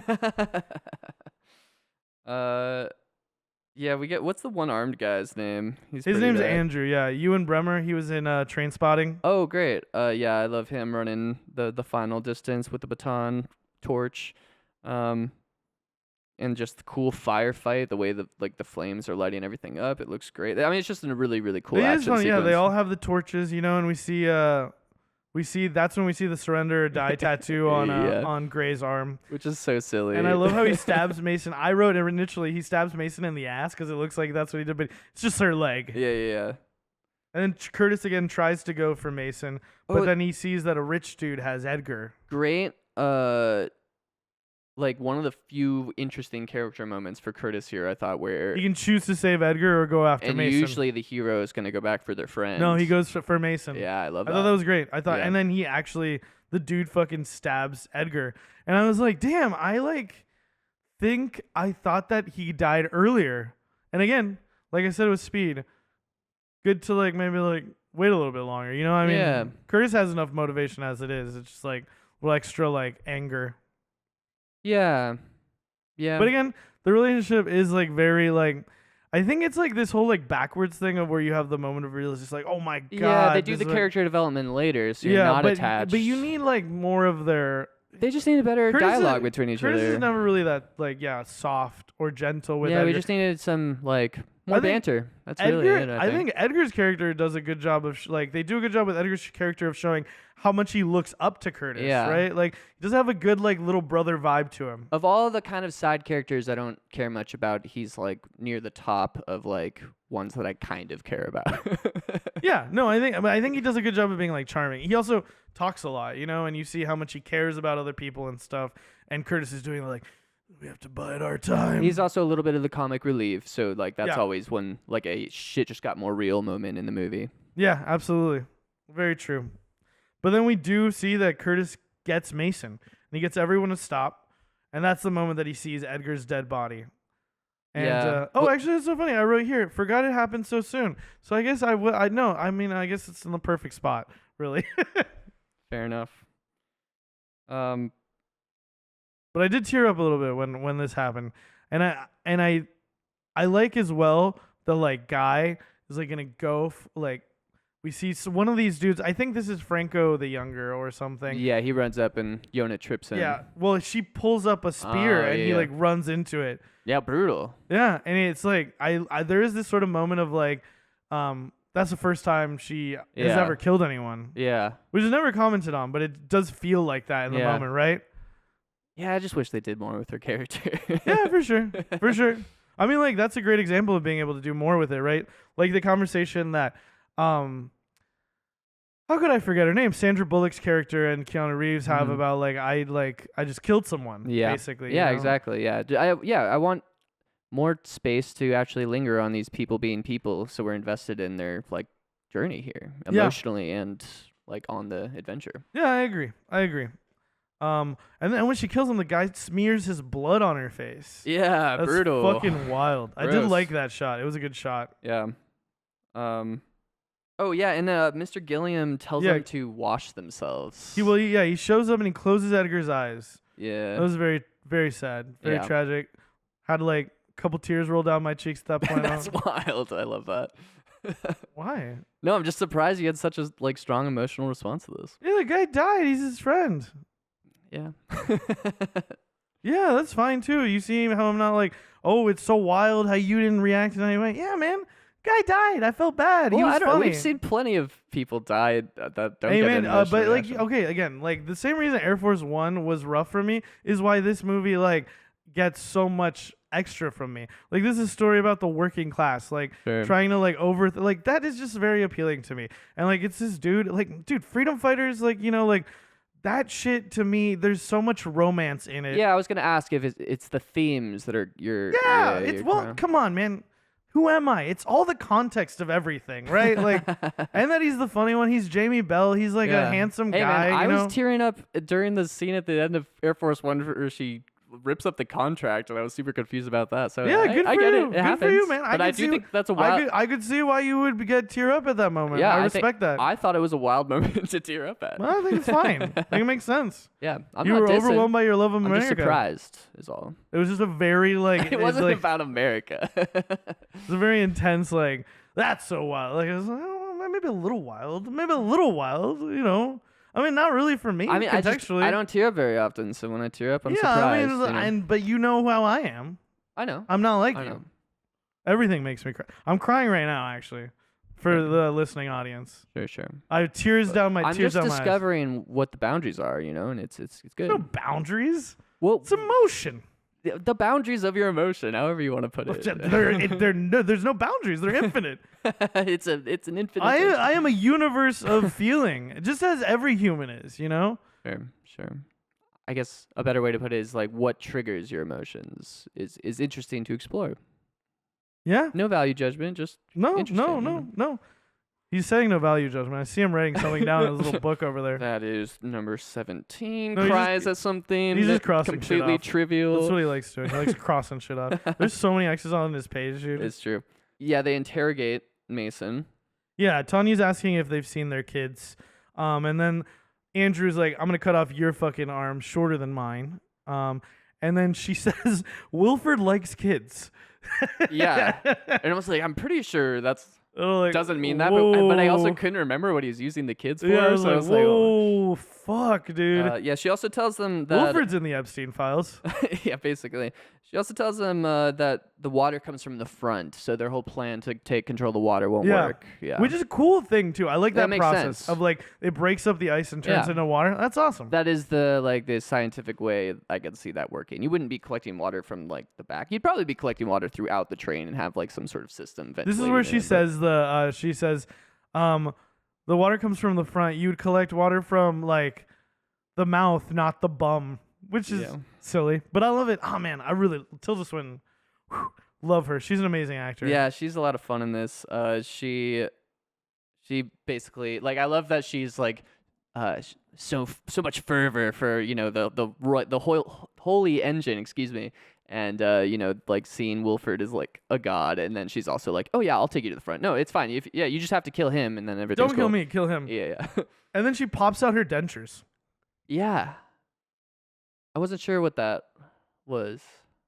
I don't know, maybe like I'm not I'm not as pretty or as like put together as you think, kind of thing. like the moment makes sense like narratively in a way where it's like I am showing you have the power, and visually I'm showing you like me in this like vulnerable state, but it just felt like sort of like quirky. I don't know, it was weird. A lot of that in this. Yeah, she also has like I think like a gem in her tooth. Which is like weird, which didn't like notice. it's like I see people all the time now with like tooth gems, right? But like just like a weird like little, but again, maybe just like to show maybe excess or whatever. Yeah. I think the next scene we get Gilliam and Curtis chatting. Yeah, he's telling him that they've made it the farthest out of any of the uprisings. And this is like the idea, I think, of this sort of this scene is Gilliam telling Curtis that he's like the leader now, and that is this where they like decide that like no, I don't think it is quite yet, because like eventually it's just like there's only a small crew that can proceed. Oh yeah, no, this is the point where they're like, all right, we need to proceed with like a smaller crew. Yeah. We can't lose everyone up there. Yeah.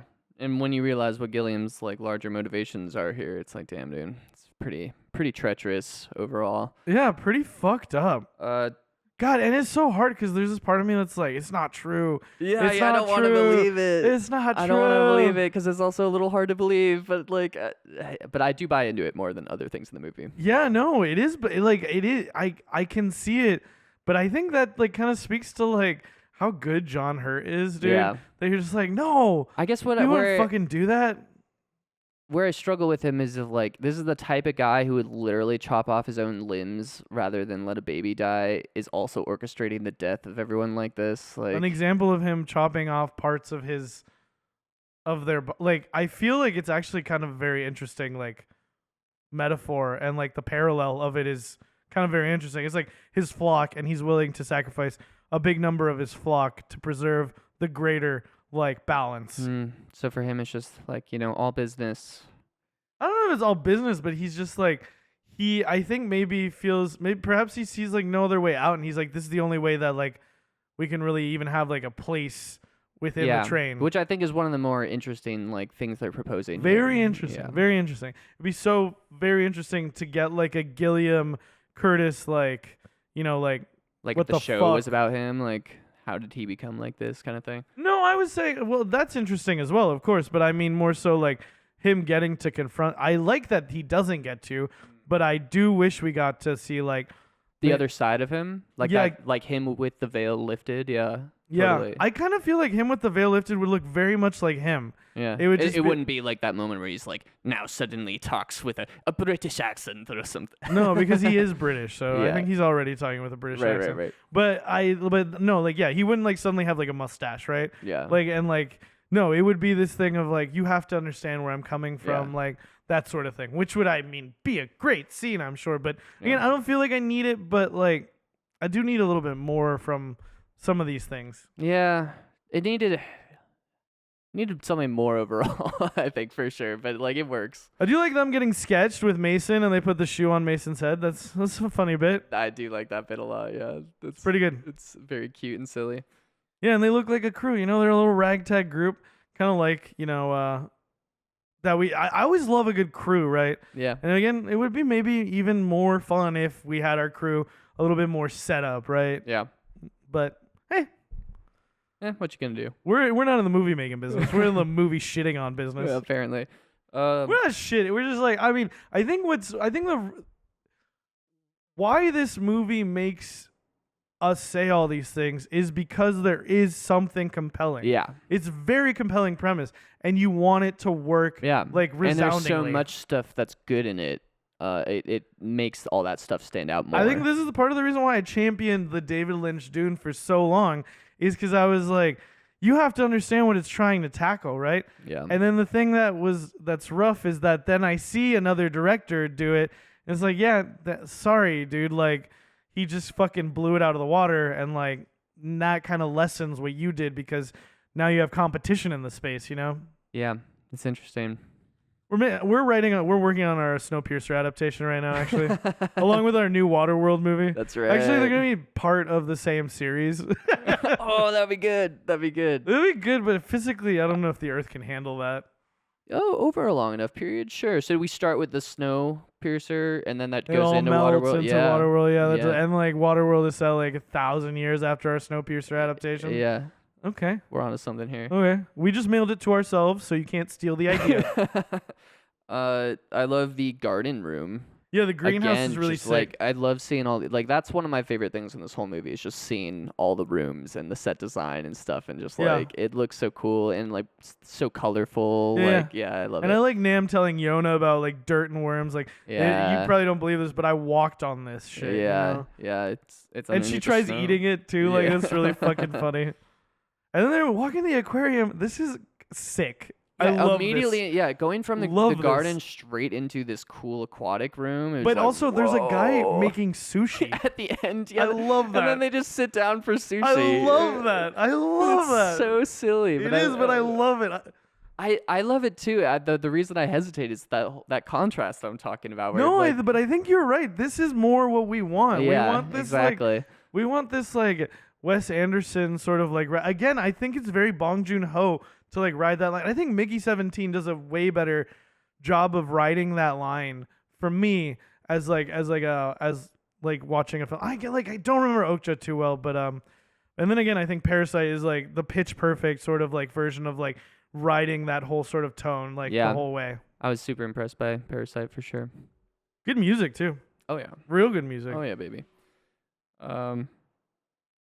Oh yeah, and they say that the sushi is only served twice a year. I like that detail. Because it's a closed ecological system with a delicate balance. She literally uses the same phrase that like Wilford uses later on. And I was immediately like, very smart, makes sense. You're drawing a like metaphor for the way that they see all the poor people in the back, you know, the way Yeah. that they see the whole sort of train operating, right? Totally, yeah. I think that stuff's very like clever and interesting. And I like that we get an explanation of the sushi because it's like I was saying earlier with the steaks, like what? So you just like you have like 100 cows that you're chopping up year round to make all these steaks. No, you know? they only get to eat steak that one day. That's why they needed the violinist. And then I love how he like doesn't let her eat sushi and makes her eat the protein block. yeah, that's good. And Tilda Swinton, of course, does a great job with her face. Yep. Yeah, I was sad to see her go because I like her character. Yeah, she was great, and she but- kind of goes in a like I kind of like that though. yeah. I don't mind like a baddie going out like that. I think that's one of the more interesting things about Curtis, right? Like we said, he chose to go after he chose to go after Mason instead of saving his like best friend basically. And later we see him take revenge in kind of like the anti-hero type way of like no prisoners. Yeah, I mean he just kills her, which I kind of like. I like that it's like, but not like that's not your unceremonious. that's not your typical hero. Yeah, no, for sure, absolutely. I mean, it is like I think it speaks to, you know, how a lot of these things happen in like history is like they are very violent. Yeah, it's like it's that mixed with like, okay, let's sit down to have sushi. Yeah. And just enjoy this moment. I think he could have pulled it off. Like I do think he's capable of it. I think there's just maybe like, I don't know where the ball was fumbled in the writing and reviewing process, but like I believe that he could have done a more focused version of this and pulled that tone off well. Yeah, me too. I think there is totally because I think we've seen movies do this. Yeah, no, I mean we've seen his movies do it. Yeah, exactly. Yeah. I do like when they go into the meat locker that it's like a huge meat locker too. Like it looks like as much room as they keep like the people in the back in almost. Yeah. But she's like, please let me out of the handcuffs. I don't want the youths to see me like this. Yeah. And I love how you cut to just her walking with the fabric over her hands. Yeah, I think this is probably like, now that I'm like we're going through it, this whole section is my favorite part. Like everything going from like basically the slow motion fight scene all the way up through like this whole part of just like going through all the wild carts and like once everything's moving, like seeing just like all the fun stuff, you know? Yeah, like after Edgar dies, there is this sort of like, and it's like the smaller crew is like when I'm like, okay, we're like cooking, like let's do this. Yeah, I think this part is stronger overall. Yeah, I would agree. I think so. There's still a bunch of goofy shit. So much goofy shit. Well, I think it's leaning more into that probably during this section, which might be why it's working better. Because like this whole education scene where she's playing a song. This is so good. Yeah, this is awesome. And again, this whole acting thing where I think a lot of these kids are pulling it off too, where they're acting like you're like, I almost have a hard time like. Well, they're so brainwashed. Relating to. Yeah, exactly. Genuinely creepy, but in the fun way. Like this is the tone he's going for. Feels very like Hitler Youthy, but like cotton candy Hitler Youth. Disturbing but fun is what this. Cotton candy Hitler Youth. I feel like it's kind of like candy Hitler Youth. Yeah. Like carnival Hitler Youth, like sort of vibe. Yeah. It is and then they play the video about like Wilford and the train, and they show Wilford as like a kid.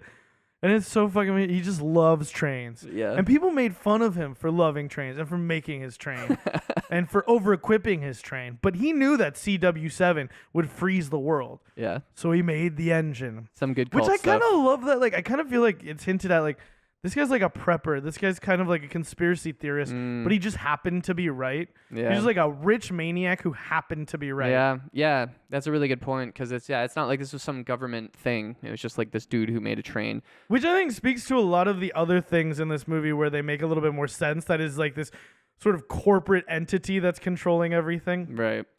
And they say 438,000 kilometer circuit around the world, and it takes pretty sick. Precisely it takes 1 year. I love that. That's awesome. Yeah. Awesome. And they start singing about the engine like a hymn. That whole the religion being built around the engine. Yeah. This is very fun. But like, I think Christianity is so ingrained in like Western society that I would like it. It's kind of wild to see how quickly it's turned to that. But then again, in these extreme cases, it's hard to know. Yeah, well, this is the children. For sure. Yeah. But like the psychosis or like. But the way that Tilda Swinton's character, she lived before that. Well, right? I was gonna say like the cabin fever of being in this place for like 17, for sure. That's what I'm saying about like that. We can't really account for that. But at the same time, I feel like it would be a lot more like sort of very like more believable if it was further in the future. Yes, and more believable if they're talking about like you don't want to get caught up in it. Like this is kind of like this is nitpicky for sure. This is like deep nitpicky, but I think they wouldn't be talking about it like they would be drawing parallels to like God and Jesus and like the Christian Bible, right? But it is also like international. Obviously not this classroom. These are all like American kids, right? These are all kids from Christian countries. That's a good point. I was gonna say maybe Wilford is kind of like, science anti-religion person, and so like he outlawed religion. That's a lot of business. Again, I love this enough that we don't really need to go into it. But there was a part of me that's like, it seems kind of like too soon to be like this fully ingrained. But again, no accounting for what's going on. I mean, Last time we were stuck on a train with the entire population of the world while it froze over, it was like we only did it for like a month, right? Yeah, I think so. I mean, just Hey, by the way, your leg tasted really good. I'm still sorry about that. yeah, it still hurts a bit, but it's all good. When you look at something like the Stanford prison experiment and just how absolutely batshit crazy things can get so quickly, who's to say 17, 18 years people locked on a train, how wild batshit crazy they get? That's true. That's true. I guess it's just like in my head, I just see it as such like an ingrained part of like such a large Yeah, like portion of the population. sure. Yeah. Like, dude, I mean, think about our current political state. Like, couldn't you see people on the train like, you're going to try and take God away from me? No fucking way, right? Well, it depends how afraid they are of Wilford and all that, and like, you know. Yeah, I mean, I guess, but yeah, I mean, I would, again, that's not what we're talking about. Sure. So, like, you don't have to spend time on it. But, like, it just feels like that feels unrealistic to me. Like, Sure. I guess I kind of see it in the 1984 kind of like Big Brother Loves You kind of where you're just like you're forced into this horrible situation. But again, 1984 does a great job of like you're not really sure how Yeah. long this has been going Totally. on for. But just in terms of the way your mind can adapt based on the Yeah, for circumstances sure. to just believe something that's illogical. I you think know? that like I mean, and it's not that it's illogical. It makes much more sense than like some guy you can't see. Like it's literally something operating like the fucking like train, right? Yeah, I guess so. I think it's just like having growing up in this country, like having been raised a-religious, both my parents are religious, and like being in the education system and public like I totally get what you're saying about like all these things that are so ingrained, like when certain situations like Stanford prison experiment can like fall away so easily. But the level to which God and like Christianity are ingrained in this culture, there is something where I'm like, Yeah, you think people would be a lot more reluctant. Yeah. Yeah. I think they would, like realistically. But Yeah. again, like I said, we just spent 5 minutes talking about this, but it's like a very small nitpick. Yeah, I guess it's one of those things where it's like I could see that, but I have so many other like larger issues with the movie that I'm just like, yeah, you know, whatever. Well, I think it is because it's so interesting, the commentary on like religion and how he's Yeah. placing himself as this like religious figure and I the way think that people are talking about him. This movie sets up so much interesting stuff, but it just kind of explores it just like a little Yeah, bit. because I mean, I'm thinking now, it's like a cult, right? Yeah. That's what it is. And that like, boom, immediately all falls into place like so easily for me now that I've had that thought. I wish I had had it 5 minutes ago. Cut this all out. Just jump to the part where I say they're a cult. I mean, it's still an interesting conversation. For No, sure. it's not. Cut it out. I'm just joking. Of course, I'm lazy. We're keeping this in. I love the way Minister Mason is just like having a great time during this song. Like she Yeah. really loves She's it. so proud of the kiddos. Yeah, it's cute. It humanizes her a lot for me, even if she is like, even if it is a Hitler Youth cotton candy or whatever. Yeah. And then they like have them call them all over to the window to see the like 5 figures frozen out there. Yeah. That are the remnants of the revolt of the 7. Yeah, I love that. Very cool. Love that sort of background. I mean, it's a little like I definitely had the thought like, oh, so we're passing by like New Year Bridge and like like all the things that you could set up in the world that you could think to set up are like, well, we are 'cause passing by all these like things. it was like 3 years, I think, right? The revolt of the 7 was 3 years in or something like that. Yeah, it is interesting for sure. I get what you mean with the geography, but It's all just like kind of convenient. Like in our next thing, like in this path around the world. I mean, it's not like people don't plan things like that around like certain like you know, their guard could be dates. lower and stuff like that for sure. Yeah, for sure. And maybe just like to give it like a certain significance, you know, Yeah, to usher in like a new year, we will try and take the train for ourselves. yeah, that's a good point. But yeah, it is a bit convenient. Yeah, it's fine though. Should we talk about it for 5 more minutes? Probably.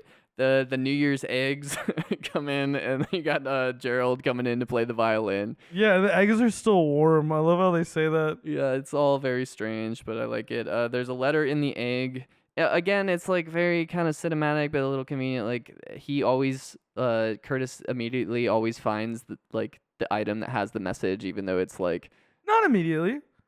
And like this is the time where it really feels super convenient how Yeah. quickly he finds it. yeah. He also like it looks wild. I love like the egg with like a fucking thing shoved in it. It looks crazy. Yeah. But I also love there's this girl who at one point like she says something about, and I think maybe she's like English or something, but she says little girl who's like says like, I heard that you like tail people are all like y'all suck and you're all dumb as fuck or whatever. And then later on when the eggs arrive, Tanya, Octavia Spencer's character, is like cracking an egg on the girl's Oh head. yeah, I saw that. I thought that was fun.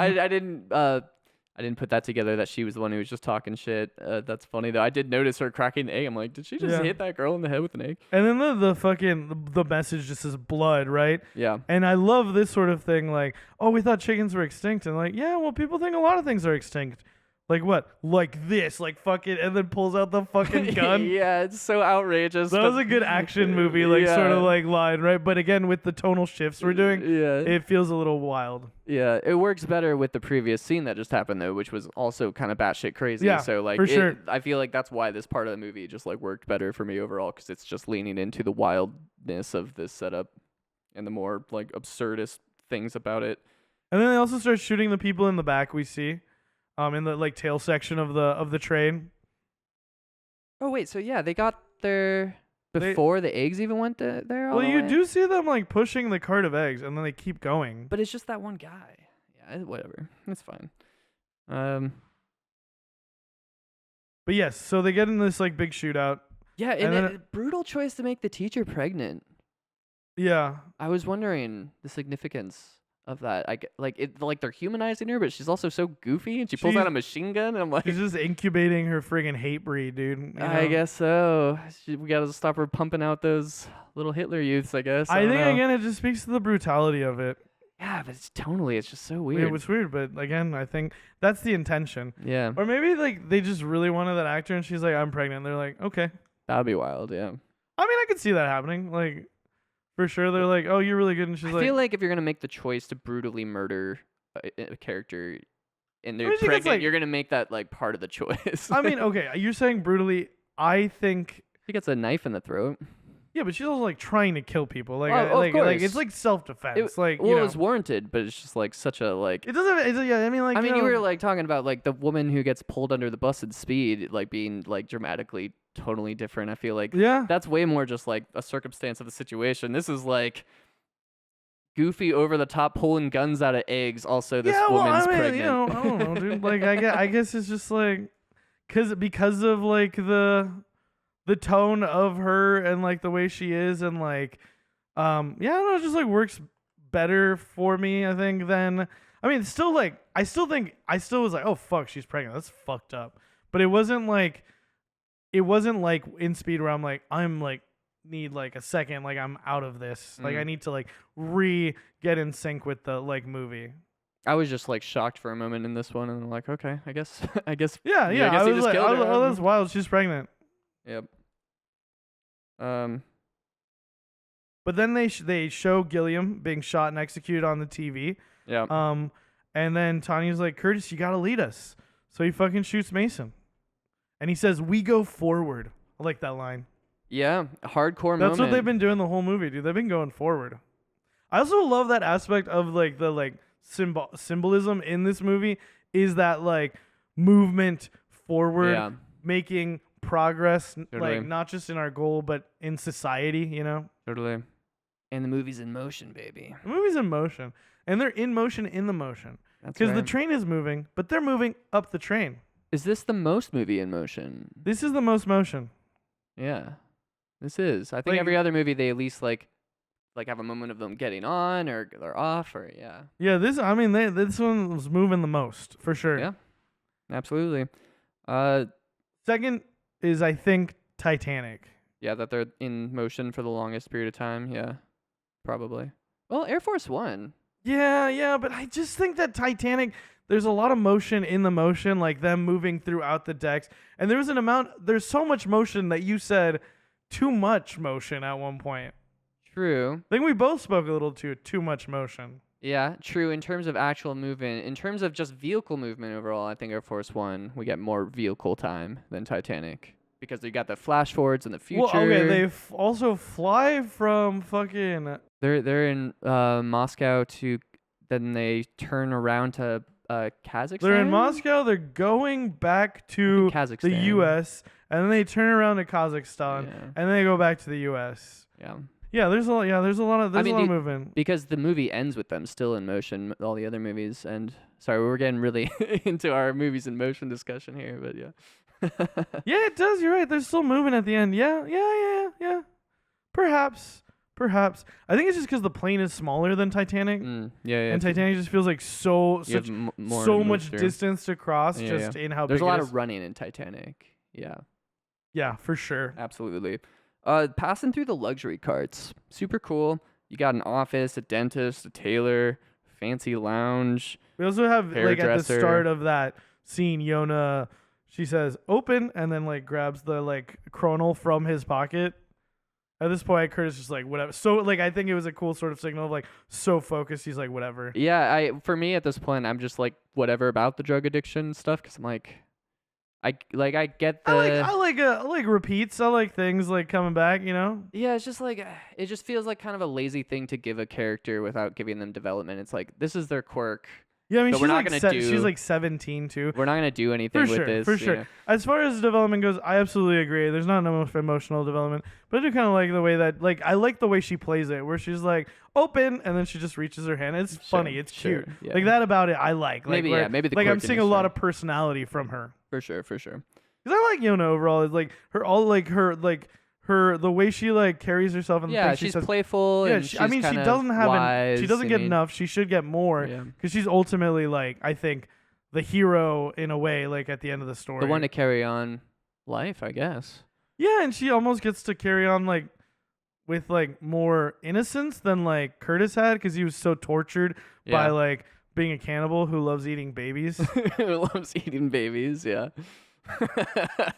But yeah, this is definitely a point where I'm like, dude, there's these people working for these people, you know, and like, where do they live? Like, just kind of skipped that, like, you know. But yeah, that's again what I'm talking about, where it feels more like it's just kind of like allegorical visual representation, and less like let's explore what this would actually be like, you know. Yeah, and then this is where we see the guy who is in the back sees dead Mason and tries to shoot through the fucking window. I think this is a very clever setup. This is cool. I like it. Just like to think that far ahead in the writing of there will be a point where the train could be two bends that can face each other. That's very smart. Very like. I mean, also the track is so long that it makes sense that there would be a lot of like sort of curving, and the train is, as we see, like super fucking long. Yeah, you know?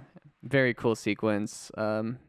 Just like I always appreciate when an action sequence isn't just like, you know, you're in front of me and I'm in front of you and we fight. This is like using the entire, you know, vehicle of the movie to stage the fight. Yeah.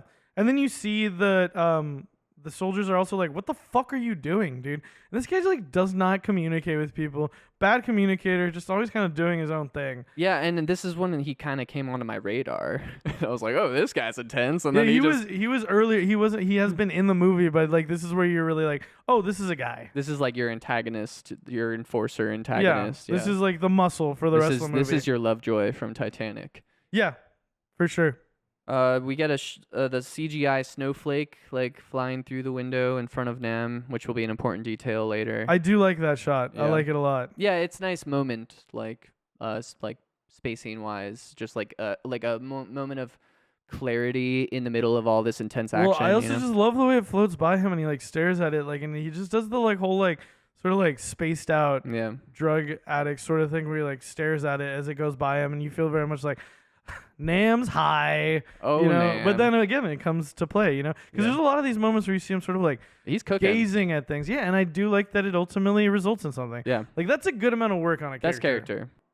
Yeah, and like, yeah, one of the good characters in the movie, and then everyone else is like around average or below average for me, probably. I would say Mason, Nam, and Wilford. Yeah. Are the ones I'm most like. I'd throw Gilliam's interesting too. Yeah, I think you're well. If I'm gonna throw Gilliam in, I might throw Yona in as well. Okay. Yeah.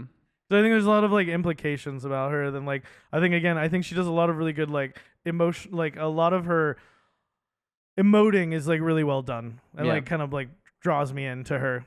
For sure. We get this like cool pool room, into a sauna room. Yeah. Which is super cool. Also, I just love that all the rich people are just like staring at them as they like storm through the fucking like cars. Yeah, they're so like complacent and content that they like can't even handle like what this means. Basically, is the way I took it. Like they don't feel a need to do anything about it. And I do think we see them go like upstairs and stuff. Like, and some of the chambers do seem to have like higher ceilings. So That's true. I think there is maybe an idea of there's some verticality as well to it. That's wild to think about. It'd be awesome to just like see like you know the Belafonte, like I love that like Yeah. oh man, I found And a Life like a Aquatic. framed picture of it online. I kind of want to buy one and put it up. But yeah, it's like something like that to get like a better idea of like how Yeah, it but at actually the works. same time, you're also like that's part of the fun is exploring it. Yeah, no, I don't need it, right? But sometimes it is really fun when things like Titanic kind of calls its shot, Yeah. and other movies will do that where they call their shot, and then you're like, oh, now this is all coming into play. I think what would be cool is if they had more of a like artistic drawing of it, so to kind of entice you, like, oh wait, there's gardens and like aquatic and like what's all this shit over here? But We're again, gonna why see would all they? that? Why would they show the people in the back that, right? Like that would only motivate them more. Yeah. I also think like okay, we work a little bit more with this idea of like a contact or something. Like you could follow like a message back through the train to the tail, right? Like Yeah. in like a cool like sort of montagey shot, but maybe not as really necessary. You know, again, that's like I think one of its light failings. For sure. But again, it's so important to me to be like I want like the geography to feel real, like of these things, and that's why Titanic and Speed and even Air Force One like work so well. Like that layout is so solid in my mind. Yeah, like when I think of Air Force One, I can think of like Yeah. where exactly all the But action happens you know, and how I gotta everyone say, went I down. think the thing about Snowpiercer is they want you, and I don't think they did a good enough job of this, is for it to be kind of like unfathomable. Yeah. Yes, surreal and unfathomable. Yeah, I got that sense too. And I think if you lean more into some of the tone things we're talking about, exactly. it maybe works a little bit better. Exactly. Yeah, I think if you want to lean into the crazy psychedelic, over the top, like larger than life thing, do that. If you want to lean into the more like serious, or just find this a better balance. I think it's such an ambitious movie is really what it comes down to. Like it's really trying to do a lot. It is. It's yeah. and have its cake and eat its too, and it's just not quite pulling both off. You know. Yeah. No, I do agree. We do get this whole conflict in the sauna room where they're all hiding in the little steam boxes. Fun little setup. We also Tanya- had this in Air Force One where they're hiding in the bathroom and they're shooting the bullets in the stalls. Yeah, and the That's guy's funny. like, you just killed a fucking like front like a passenger And from then he the just front. murdered him. Yeah, and that's when it's like, okay, this guy's really the This villain. guy's super. And And the then other he's guy's the other guy goes, I didn't see anything. yeah, and just the way he keeps like even fucking takes Gray in a fight. Like this guy's like a fucking machine. He's a Terminator, bro. Yeah, it's pretty wild. He kills Tanya. Well, he shoots her. She doesn't die yet. And that was one that I was like bummed I didn't feel more for because I felt like she was such a like a core emotional And a really good actor. Octavia Spencer, give her some more, dude. It just wasn't enough. It's a little bit of it's a little bit of a tragedy that she doesn't get more It in was the just like, script. But there's not yeah. enough to go around. It's hard, you know. You're spending all this time with action sequences. That's part of the reason why I think it's the problem. I'm like, let's You can't focus have on the this emotional big core. of a cast and not sacrifice some of the action if you want to have. But this thing is they don't have to set this stuff up in such an emotional way, and I think that's where it fails. Like if it wasn't taking so much time to have like a big music swell as he looks at like their dead bodies and stuff, that it wouldn't feel as like lacking of like I'm not really feeling this strong. Like if you just you have breezed over to take those times. They're his comrades. Like I think it would be shirking the idea, the place that you're coming from. Like you have to treasure these people. That's what he's doing it for, right? Like I think it's just more. You needed more time. Make with it the a more characters. human story. Yeah. You know, make it more human. And I think that's a weird thing to say about Bong Joon-ho because he is really good at that. But it's like just take time. You know. Yeah. Again, it's a little bloated and the tonal things make like it you hard said, to stay along for the ride. Who knows how much is just like straight from the comic book, and who knows how much is just adaptation and absolutely, all that. You know? Absolutely. And I mean, to counter argument against what I said earlier about that, to that same end, and I think you kind of pointed out, I was like, you still get to make decisions as a director. Like, choose what you want to adapt. When you're adapting a story, you have to be like, and I don't mean like choose a story as in choose like a storyline of where there's parallel things. Like, no, Focused vision. Decide what you want to say, right? Yeah. Focus on the things that will be the most emotionally impactful. Yeah. Or not even emotionally, just like fun or whatever you're trying to do with it. Or the most politically salient things, you know? Yeah, whatever story you're trying to tell, but I think it's just too many things trying to do and it's not coming together. I do like the way Gray goes out, like the way that he uses the knife to stop the guy from stabbing Curtis. Yeah, badass. Super bad. And then the way the guy gets him up and stabs him with his own hand. Yeah. Again, that took me out of it a little bit because it made me think of that horrible, brutal moment in Saving Private Ryan, which is similar, and just like how I was thinking of how emotionally like viscerating that scene was, and then here we are, and I'm like, is this fun? Or like, is this supposed to feel super tragic? I don't quite know what I'm supposed to feel here. I mean, I think it's a little bit of both. I think Yeah. that's something that movies do. They like kind of like make you enjoy something and then maybe hold up a mirror to your face and be like, Yeah. isn't that kind of fucked up that you like that? But hey, that's okay because we're humans and we're a little weird and fucked Yeah. up. But I do think with all the other tonal things, it is a little bit like I want Gray's death to feel a little bit more, have more weight to it, you know? Or more like fun and wild. Yeah. Crazy. Yeah. Again, they're his comrades. I want their deaths to like have weight to them. Yeah. Yeah, I guess it just depends what you lean You could into probably more. do like some sort of shorthand or something. Like if you wanted to, you could be like, oh, we all like were, I don't know, like we were in a previous revolt together. I don't know, like just something. I think an some easy sort of, thing they could have done is just have more people that stayed behind that were like, you see them rooting for them, and like someone grabs Gray's hand as he's leaving, like, you're gonna come back, right? And then yeah. and Gray just like nods at Which them, I think right? we have a little bit of a moment like that with Gilliam actually, where he's like, but he doesn't say you're gonna come back. He's like, you need to you need to take care of Curtis now, because like one of the things that I thought was really interesting about Gray is like he's so hesitant to leave Gilliam. Like he feels so like attached Curtis, to him. you mean? No. Oh, it was Gray that would. Oh, okay, I forgot. I missed Gray's that. super attached to Gilliam. Yeah, Yeah. he's like very like he like feels like he's his protector. You can tell, like, you know, and it seems like maybe like Gilliam took care of him, so now he's like it's almost like he wanted to be big and strong. And I think this is why some of these things it's just like so easy for me to like fill in a whole story. It's like Gilliam took care of me, so my whole goal in life is to be big, well, to be strong, like, and be able to like protect him, right? Like physically. And I think that's cool, but again, not explored enough. Yeah. And it is just me like sort of like filling in like lore gaps in my head. Yeah. But it did feel like Gilliam kind of being like, all right, Curtis, I'm going to send you with like my most skilled, like sort of like soldier, which is weird because like, yeah, I don't know. How is he so good at all this shit? He's like, I don't know. Well, they don't have He's any got work to really do into back there, martial so arts. they're just fucking doing parkour all day, I guess, back there. Yeah, he's sick as fuck though. I like him. Yeah, he's cool. I think, yeah, you know, at this point, maybe I'm just beating a dead horse, but I feel like what it comes down to is that the weight of the death should be balancing the weight of that character. And, like, if the less weight that's on that character's side, and the more weight you add to the weight to the death. I think with his relationship to Gilliam that they set up, I think they're trying to like use that as like an emotional core. And I think honestly, like for me, it was like an amount that I accepted.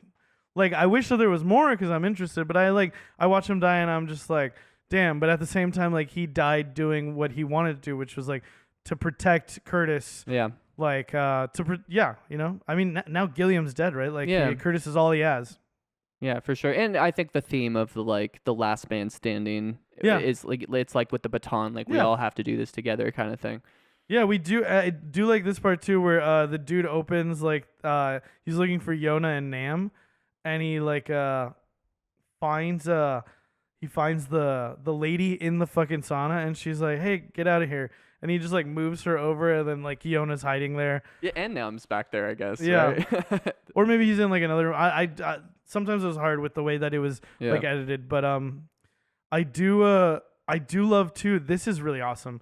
Yona goes to try to stab the fucking dude, and Nam stops her. Yeah. That's awesome. Yeah, like that's a that's good really moment. good. Like Yeah. that's really really good, and very easily like conveying so much emotion and like so much information, especially after we've seen her just like kill someone like a little bit earlier in the movie. But I love that Nam stops her, and then we see a hand pick it up and stab the guy.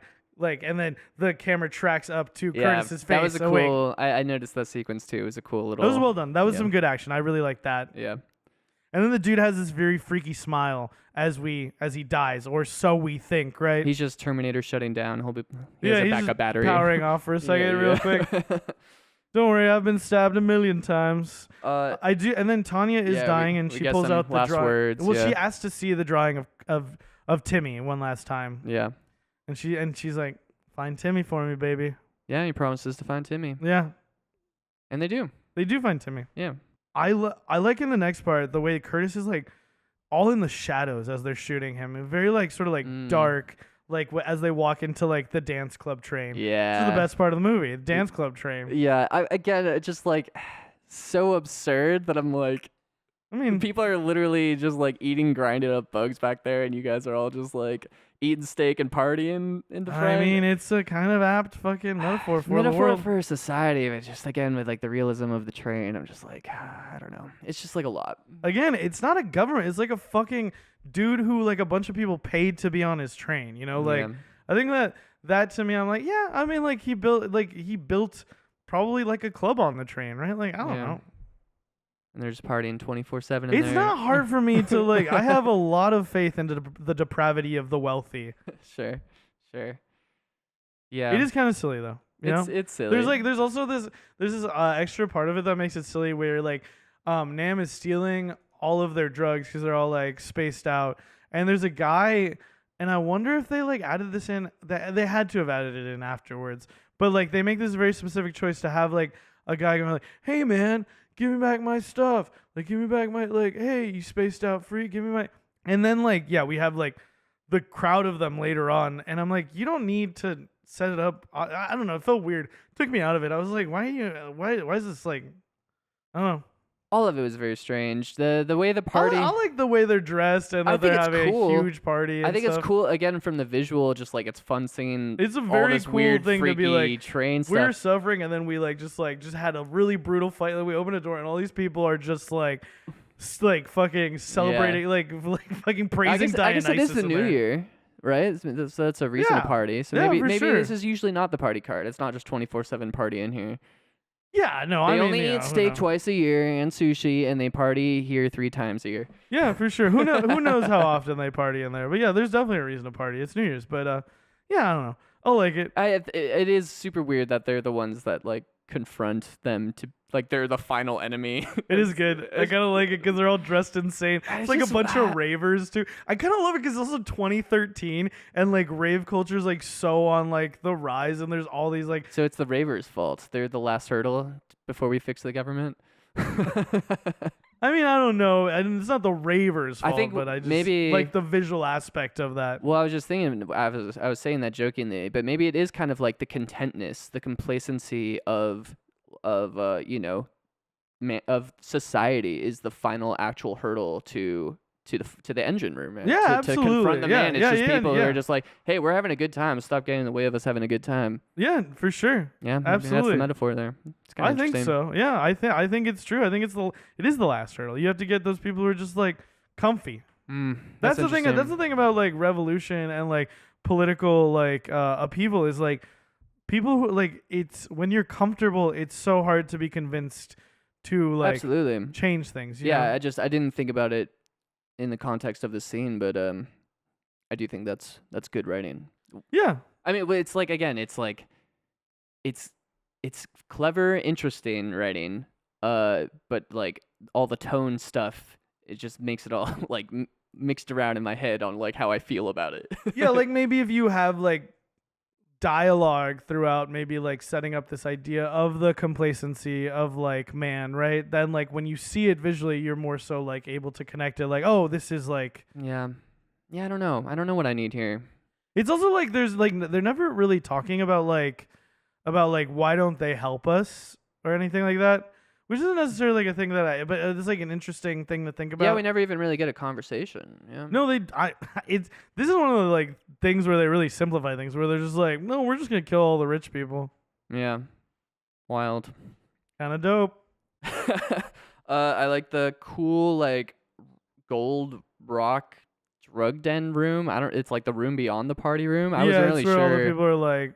Also, we see that Yona gets handed a bottle of wine, which will come into play later on. Yeah, that's right. She breaks it over someone's head. Right. Oh yeah, and then we go through like the computer comm like room that kind of remind me of the comm room in Air Force One. Yeah, they're all like behind these cages. You know, that like, was interesting. And then we get to the big door with the W on it. Yeah. And I like that there's this. What I do like about this scene, and I think that maybe this speaks a little bit to its placement, is like there is this juxtaposition of Nam and Yona partying and stealing drugs while Curtis just walks super purposefully. Yeah. Like I like that visual aspect of it. And I think that's why the setting works, because they are like supposed to be like these drug addicts, right? Right. And I think like right here is we get the confrontation between Curtis and Nam where he's just kind of like sick of his addiction, and like he's really just mad at this situation, and he's like, you're like, after everything we just went through, you're asking me for more drugs. Yeah, like I saw you steal all this drugs. You don't need this. And the way he just empties it in his pot from his pot. He does the whole like, you want Chronol? I'll give you Chronol. Dude, like fucking dumps it out, you know. Yep. And they get into a little scuffle.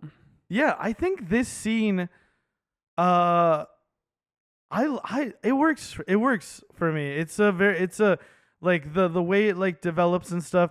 I can acknowledge it feels a little like trauma dumpy and like, hey, let's give you like, you know, Curtis, he's been cold and stuff. Let's finally give you like that like one thing to like really like draw you into his character, because it is pretty compelling. Yeah. But like it feels a little like not fully earned. I think that's the problem, is that they're giving you the character development at the end of the movie. Yeah, I think people do that other times, but it's like they make previous character. But they make the character compelling in certain ways. Exactly. And Curtis is just kind of like this like, I don't know, like very singularly focused person. I mean, it's just kind of like a manic pixie dream leader. Yeah. Manic pixie dream. I don't think we want to get. Come on, he's just he doesn't want to be the leader. But we don't he's like he's exactly. super good at let's fighting. But let's not get carried away. Let's not get carried away with the manic pixie dream thing. I think Jack and fucking James Marshall are some great examples. I don't think Chris Evans is a manic pixie dream. My point is that this is what he is. He's like broody edgelord. He's like the rogue in your party. He's like, you know, like my singular like purpose is to like, you know, do this one thing. It doesn't feel quite, because I think Manic Pixie Dream X always like implies to me some level of like rubbing elbows. Well, and, like, the reason I did Manic Pixie Dream is I was saying that is that I think he's kind of just good at everything. He's kind of like the one who does everything. But that's not what a Manic Pixie Dream X is really. Like someone who's really good at something, like he's like what do they call him? A fucking well, there's Mary Sue. What's the other one? There's like a Bobby Barry Sue. Yeah, Barry, I don't know. know. That's what he Barry is. Lou. I don't know. Which I think is a separate thing, you know, like because he doesn't have interesting interests, right? Like he doesn't have enough depth to be a Manic Pixie. He doesn't have enough depth to be as shallow as a Manic Pixie X, right? Like yeah, I was just thinking in regard. terms of like who you want as a revolt leader, like someone who is just. They don't want to be the leader, so they're not going to get all corrupt once they get the power after leading you guys through this, but they're also like super badass. I see what you mean. He's very convenient, but that's again, I think different than than a Manic Pixie X. It is like I get what you mean. Like he just happened to be the protagonist this story needed. Yeah. And not much beyond that until this scene. Yes. Yeah. Which is wild. Yeah. I mean, yeah, essentially like Nam gives him his last cigarette. And I do love that too. Like he lets him have a last cigarette. That's the last one in the world, he says to him. Yeah, which is enjoy great. that, you know. And then he's like, and I love how he's like, you better enjoy that, dude. He's like, well, I love eating babies, so no, I can't enjoy this. Yeah, I think it's a bit of the Waterworld problem for me. Like we were talking about, where I see what they want to do with him here, but because it feels also ham-fisted into this one moment. Like it just feels like like you were saying, trauma dumping a little. Like it just feels like now we have to give you everything that like makes him care. Yeah, the place where it happens, and yeah, I mean it's super heavy-handed. But dude, I gotta say, dude, Chris Evans right here, like he's really good. Yeah, I did notice his performance. It fucks me up because I was wondering, I'm like, do I like him in this? And then this scene, I was like, yeah, he's really good. Yeah, this is definitely the part where I like cried, like where I like was like. And I'm not crying like I cried in Arrival, but I've got like some tears coming down my cheeks. I was surprised by the level of depth at this point from the rest of the movie. I was like, oh, there's like, okay, there's something juicy. This is where you want it to oscillate to when it goes from the goofy to whatever, like through whatever it needs to, with maybe some palate cleansers or something like that. But and essentially the story is that y'all have seen the movie, I hope. If you haven't seen the movie, this is what happened. We're going to spoil it for you. Dude, spoilers for Snowpiercer. That's right. But he's telling this story about how when the people first got on the train, they were just kind of like all like shoved into the back, and they like were left to fend for themselves. Essentially, there was no food or water, and they turned to cannibalism, and they started eating they started eating like the young, like the weak. That's what he says. We started with the weak. Yeah. And I know that babies taste best, dude. Yeah. What a fucked up line. which is Holy probably shit. true. Like, I mean, like, Oh my god. so, yeah. And then he's telling a story about this guy trying to wrestle this baby from a woman. And, like, then, and then, like, they're going to kill the woman. But this guy's like, let me take the knife. And they think that he's going to, like, fucking kill her. But instead, he cuts off his arm and gives it to them to eat instead of the baby. And which, come on, babies taste so good. I wouldn't give up my baby for the arm. But I'm just joking. But like, and then he recontextualizes it, and he's like, the guy who cut off his arm is Gilliam. Mm-hmm. The dude who The dude who went for the baby is Curtis, and the baby was Edgar. Yeah, I was the guy with the knife. Yeah, it's fucked up. Super fucked up. Yeah, I thought that was a really... It's a very good, like, emotional, like, sort of connection between them. And why he is kind of the way he is where he's like, I need to take care of you, but I'm so reluctant to, like, open up to you because I did something horrible to, like... He's looking for redemption. This is redemption story. Redemption song. Yeah, dude. It's fucked up. It's so fucked up. Yeah, and then I think he says everyone started giving up their arms and legs. Yeah, people started cutting off parts of their body to Hard feed to each other. imagine. I do love that, though. I do love the idea of it's like we were so desperate we never saw that if we... And it's a little bit of a metaphor for like these different like government forces. If we all give up a little bit, no one has to die and we can all eat. Exactly, yeah. If we all are just a little bit less comfortable, everyone can survive. Yeah. And I think that sentiment is really beautiful. Yeah, me too. I like it. I like it too. Yep. Yeah, and this is where Nam reveals that he wants to go outside. He's like, I wanted this. I also like how he says, "Nice story, but I don't want to I don't want to open this gate. I want to open that gate." Yeah, and he points to the door leading to the out. outside world. Yeah. And he reveals, that the reason he's been storing all these drugs is because it's an explosive. And that he noticed that like he could only see the tail of the plane before, but now he can see it fully. And then he had talked about how he had spent time getting to know this cleaning lady from the front, who was one of the leaders of the Revolt of the Seven, and she was an Inuit woman, and she taught him a lot about like The different words, the different kinds of snow. Yeah. And he was like, and when he sees the snowflake, it's like this moment of like, it's like the kind of snow that's ready to like start melting, right? Like it's a warmer snow, which I like that. That shit worked for me. Yeah, he's been cooking. He probably should have told everyone this sooner. Yeah. They probably should have been shouting this to everyone on their way through the train. Yeah, but I mean, it's a good reveal though. Yeah. He's a strong, quiet type, Yeah, he's gonna do it himself. And then, like, what I like about that is that he says all this shit to him, and then he starts picking up the chronal, and Chris is like, dude, stop doing that shit. It's gonna fry your brain. He's like, nah, man, I've just been holding on to this to get high. This is a bomb. Yep. Because I like the way he's like, think about what this is, and then he's like, oh, I just made a C4 explosive. Yeah. And that's when the lady in yellow pops in. And she shoots Nam really quick. I was like, shoots Nam, and then she measures the bomb in the I like that callback to measuring again. And then Curtis has been invited to have dinner with Wilford. Yeah, and Wilford is just chilling, dude. He's so chill. He's just like in his bathrobe, fucking like, chilling, having steak, pouring himself a drink. Yeah. And he tells Curtis he's the one, he's walked the entire length of the train. No one's ever done that. Wilford's never been to the back. Yep. And he asks him, why not? Is it too dirty? And I love this aspect of Wilford. He's like, well, you think my station isn't without its issues? It's lonely and noisy up here. Yeah, what a dick. So fucking funny, dude. And then again with the preordained positions. And like Tilda Swinton's character, Mason, is doing like these hand movements when she's talking about it. And Wilford is doing the same sort of hand motions of like everything in like its right place. Again, I like that little connective tissue there. Interesting. And then what we see is that he's doing the motion of Timmy like scooping shit out of like the like gears and stuff. This is very wild. Weird. I like that it comes back several times though. Interesting. Yeah, it's a interesting detail. They and I mean he basically reveals his whole like it's all been part of the plan this whole time. You were used to It's a call. closed ecosystem that needs balance. Yeah.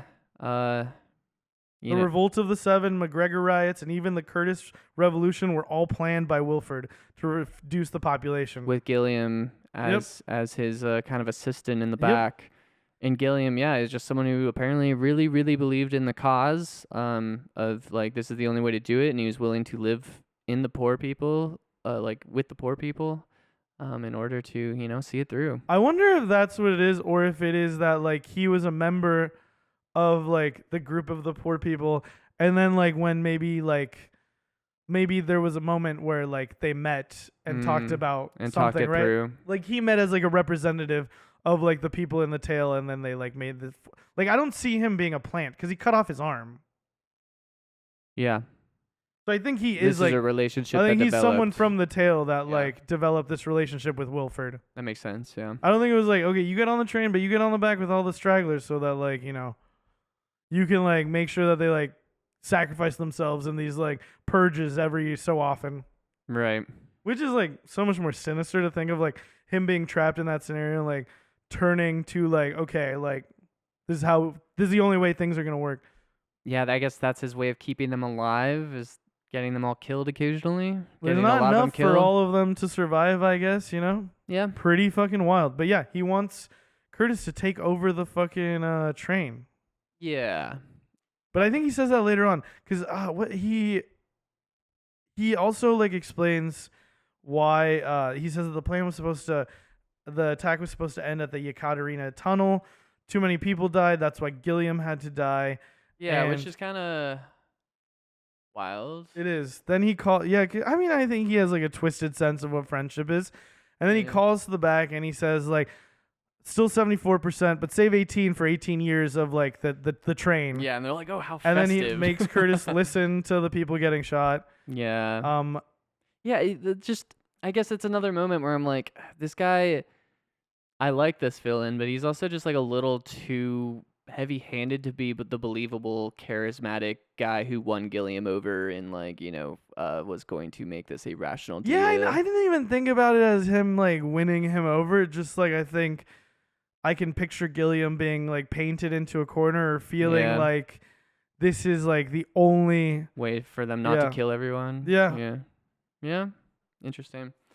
Perhaps it is like you said that he was like, I'm gonna kill everyone, and then like, cause like you guys are useless, and Gilliam was like, no, please, like let's find. Who knows? Yeah, I mean, it's just again like at the end of the day, you need it for the movie, but it's like a very sloppy way to do this as the villain with all the power. Just go in there and kill some of them, man. Like, why do you need to do this whole chaotic thing that could spiral the whole train out of control? Like, why risk that? Yeah. I mean, that's a good point. Maybe he also sees the use in. Well, I mean, he says like there's use in the uprisings because like rich people die and they waste a lot of resources on those rich passengers as well. Like they can't really sustain everyone, right?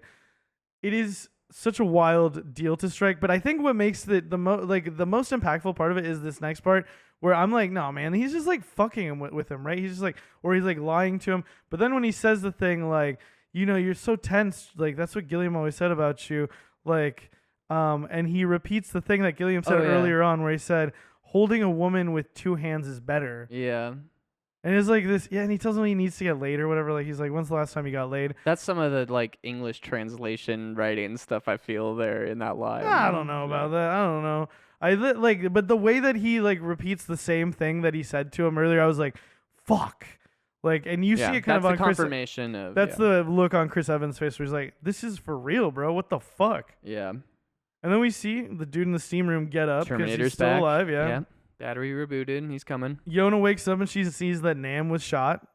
And then the dudes from the club start coming in, So silly. Oh, the guy comes in and he gets crushed in all the gears. That's fucking wild, too. Like, that's a fucking brutal. That's brutal, dude. Yeah. I wonder if he was pregnant. Wilford shows Curtis the engine and he's like, you've never been alone before. I'm gonna give you a moment to just be alone and think about like what your decision will be to becoming a leader, I guess, basically. Yeah, while this is all happening too, it is like Nam yelling at Yona about the wires while holding back the club freaks because he's trying to get her to open the gate where where Wilford and Curtis are having dinner, right? Yeah, Where and all this is happening. Wilford gives Curtis a red letter that says train. Well, I do love the way they shoot Wilford giving him the moment alone. Yeah. Because, like, Wilford walks out of focus into, like, the out of focus background and then, like, just walks off to the side. Yeah. And then the frame is alone with Chris Evans. Yeah. Great. Good shot. Yeah. But yeah, then he gives him the fucking message, train. It is like, this is so silly. And then he tells him, hey, dude, you want the train? It could be yours. He also tells him, I just wrote it. I just wrote it. It's for you, Curtis. It's so fucking weird. Yeah. Yeah, the twist is so good that he's been studying it the whole time, but just like it feels badly like implemented because it's like throughout the whole movie the messages didn't mean much other than they have an infiltrator, and then when you get there he gives them a final message which is train. Yeah, it's very silly. It's very silly. And again, I don't remember what the first one was. So it's like, it feels like there's this pattern I of wrote them all down, single word messages, but it doesn't seem like there is. Maybe it was a name. I think it's just his name. I think it's like it was Nam's Namgung name. Minsu. Yes, you're right. I think that was the first message. So it is still following this like single concept thing, but it's very silly, very very silly that he hands it to him. Yeah. He's just like, dude, you want it, dude? You can have it, dude. Yeah, which was super interesting to me. It was just like not what you expect from this villain, and I like that. I like that they twisted it. Like, really, it just seems like he really loves his engine, and that's the thing he cares the most about. But he also doesn't seem to care much that they're blowing it up at the end. Like, he doesn't really care. Doesn't feel like. Yeah, I don't. Does he? Well, maybe he doesn't even really get a chance to react to it. I don't think up. he does. Yeah, I also one of the things though that I do like about all this is he does say there's a perfect number of people now all in their right place, and then he does try to appeal to Curtis by saying that if left to their own devices, they'll devour each other. You know this better than anyone, and I kind of like that he has that button that he's like, this guy he can understand. Like, there's this like that strand of like why he works as a good leader, and he feels like he might be able to convince him to do this. Yeah, but there's no like you never feel like he's gonna do that, right? Like, I never feel like when I'm watching it that I'm like, oh, Curtis is really considering this. I feel like he's just frozen by like the shock of like everything that he's realizing. Well, that's I think an interesting question. I could see him considering it because the alternative is that everyone dies, which is the alternative besides the two people that escape. You can see that, but do you see it in his performance? I don't see it in. That's what I'm saying. I didn't know you meant because that's what I'm telling you. That's why I think it's really smart as like this like button to push and this like appeal, because it's like you don't know as the audience whether or not he's going to take it, is what you're saying. Well, what I'm saying is that I can see why Wilford feels like this is a really good appeal, but the way I watch it unfold, I never think that he's actually going to like. Oh, right. Do it. Does that make sense? Yeah, because he's so like in his anger and so in his like. I think that there are people who perhaps would read that scene. They'd be like, he's conflicted, but I think to me it's just like he's in shock because like his father figure. Like, you know, his whole image of this father figure has been destroyed, and he like all of these things are coming to light that are kind of shattering his worldview, right? I would have liked to hear what their offer was, like what they're like once you negotiate with Wilford. What do you kill him and then just take control of the train and redo things? I think his pitch is like everything is in its right place. You just take care of the engine. No, I mean Curtis too. Like if like their whole plan for once they actually accomplish their revolt. Like, yeah, I wonder what they were going to do. We never really get any of probably that. Kill Wilford. Well, they say they're gonna kill Wilford. I'm just curious. Like, do they just redistribute the wealth? Basically, was the idea kind of thing. Like, I imagine. Yeah, I think that they would like and threaten to shut down the engine if people like. Honestly, that's kind of what they should have done. Because it seems like they kind of have taken control. Like, how many people are left? That's the thing that's confusing about. We don't know how many corridors. Like, we don't know how many soldiers are left enforcing his will. I guess we have all the partiers behind him.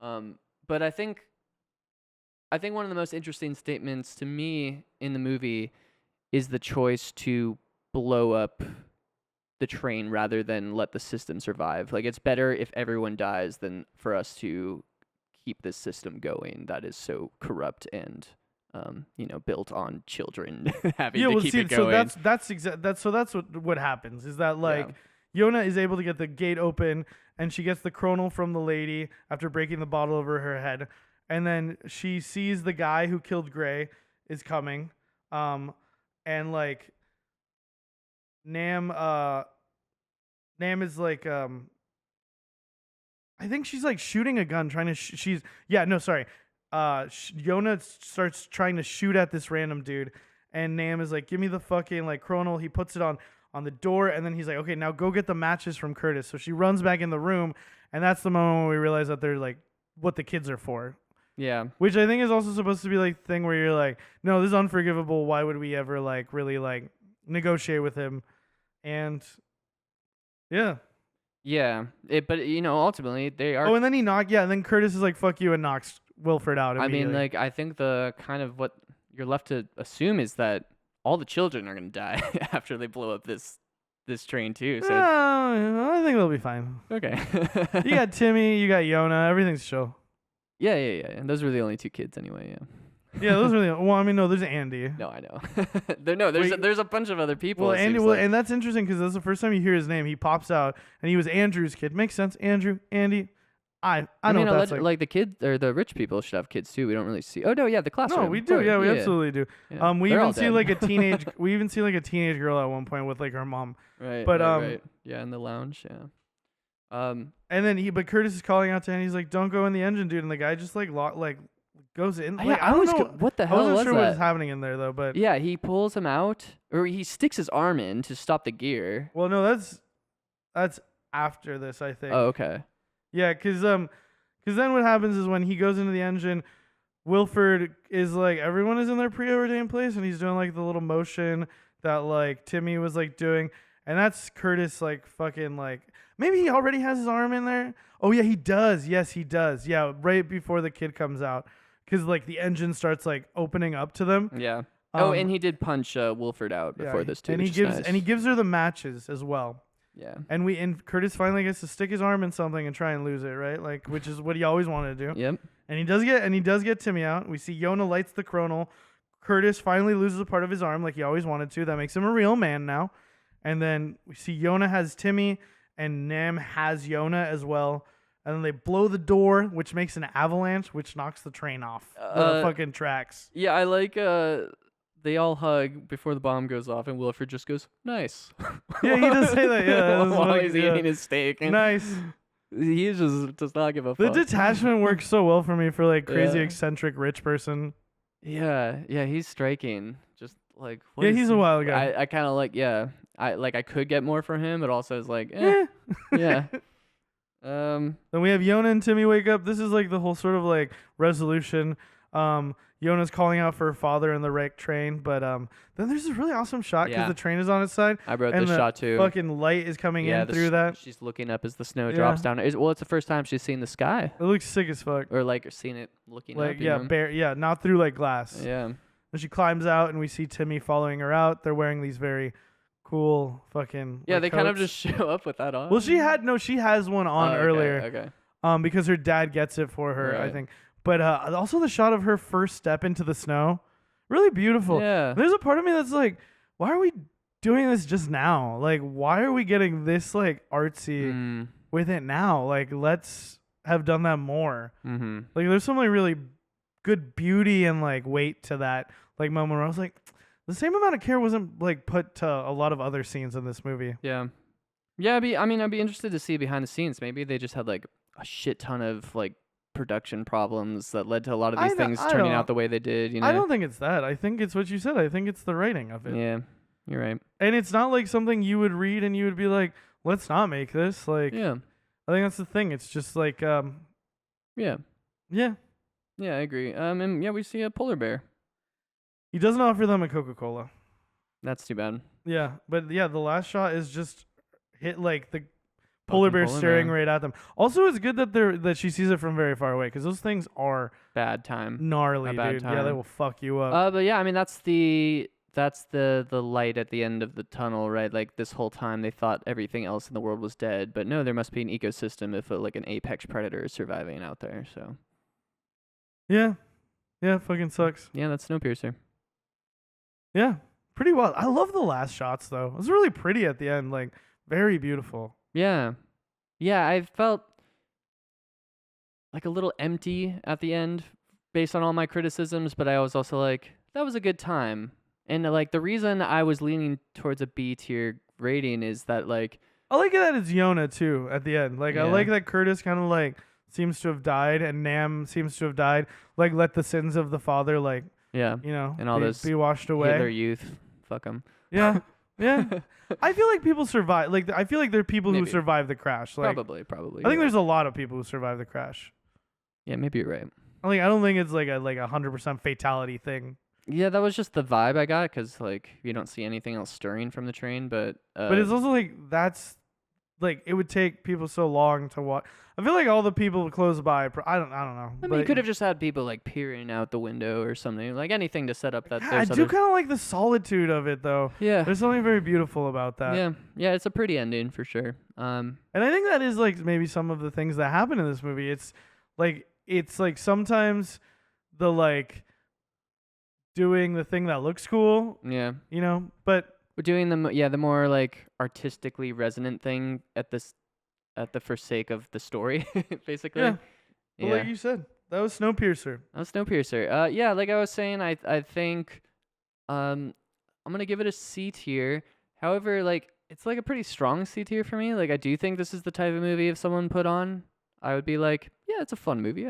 I'd like to see some of those crazy sequences and some of those set designs and stuff like that. Yeah, it again. also has the sci-fi thing going for it, Yeah, which is more cool of world, of yeah. like a rewatch sell for me. Yeah, a lot on of twists a lot of things. to if you have those in mind too, to look out for all the foreshadowing we yeah. might have missed. And again, Tilda Swinton is wild in this movie. I Yeah. love that. Yep. Yeah, I'm sticking with B. I think really wanting to tell this kind of story, this political story, this class conscious story really does kind of elevate what might otherwise fall a little bit flatter for me. And it doesn't do it in such like a simplified way that I'm like disgusted by it to like knock it down. So I'll leave it at a B. Yeah. Yeah, I like the themes. It's just didn't land, I guess. Yeah. Yeah, well, that was that movie. Are you ready to spin the friggin' wheel, dude? Dude, I'm so excited to spin the wheel. We only got 2 categories left, baby. Okay, I gotta grab the wheel real quick. 1 second. All right, I'm gonna grab some water. I mean, I'll say, yeah. Like, I think I tried to call the shot that we were gonna be like very like different on this, like kind of Air Force One. Yeah. But I think I would say overall, like we're pretty much on the same page. It's just like the weight of certain elements, like in our rankings of things. Because I don't think C is unfair like at all for it. Like Yeah. I think it's just that like that attempt for that like, and I can understand. Again, like I said, it wasn't so detrimental Yeah. to me in the ways that it fell flat, but I can see why it would for some other Yeah, people. well, it's interesting. Like I said, like I was gonna give it B tier because I do think that the writing is C tier for me, but the world is so cool and interesting, and like I like so many of the ideas that I'm like I want to bump it up just for that. But it's Yeah. like overall when I just But it's also an adaptation, so yeah like it's not of the film. Like it doesn't belong to the film in a way. yeah I think it was just like going through the movie step by step. I'm like, man, if I can give other movies C tiers and like not have this many negative things to say about it, like this is probably I a think C tier. Finding Nemo is a way better movie than this movie. Yeah, I think Finding Nemo is a better movie too. Yeah. Thank you. There you go, dude. God, tomorrow's Connor's birthday, but I feel like it's my birthday. Happy birthday. Yeah. So we got the wheel pulled up. Only 2 categories. Only 2 categories. We're gonna spin this wheel. We're gonna tell you the first movie that we're gonna do, but then next week we're gonna do a bonus episode. Yeah, that's right. Bonus episode next week. Yeah. And we're not gonna tell you what it is. It's gonna be a surprise. All right, you ready to spin? That's right. Well, all we got left is Trapped as a category and Yep. Out of Order. Trapped and Out of Order. Let's do it, baby. And you know what? I gotta say, Out of Order is not courtroom movies. That would be good, but That's a no. good Out of point. Order is movies that do Chronologically out of order. Yes, Yeah. yes. They have the movement of the story is not linear, non-linear stories. Yes. Good way to put it. And then what I love we were talking about with like the fucking themes, with like movies in motion. Trapped is gonna follow Trapped along. came up. I do want to just like call back. Like honestly, dude. Like at the end of the day, the Control call, like was so good. Like yeah, I think, wild. I wasn't like thinking at all how much that would tie into everything. No, but it really was every step of the way. I think when you're making a movie in motion, you want like to talk so much about control, lack of control. And I think we had like a really fun like little swath of like movies to like kind of like interesting month. Yeah.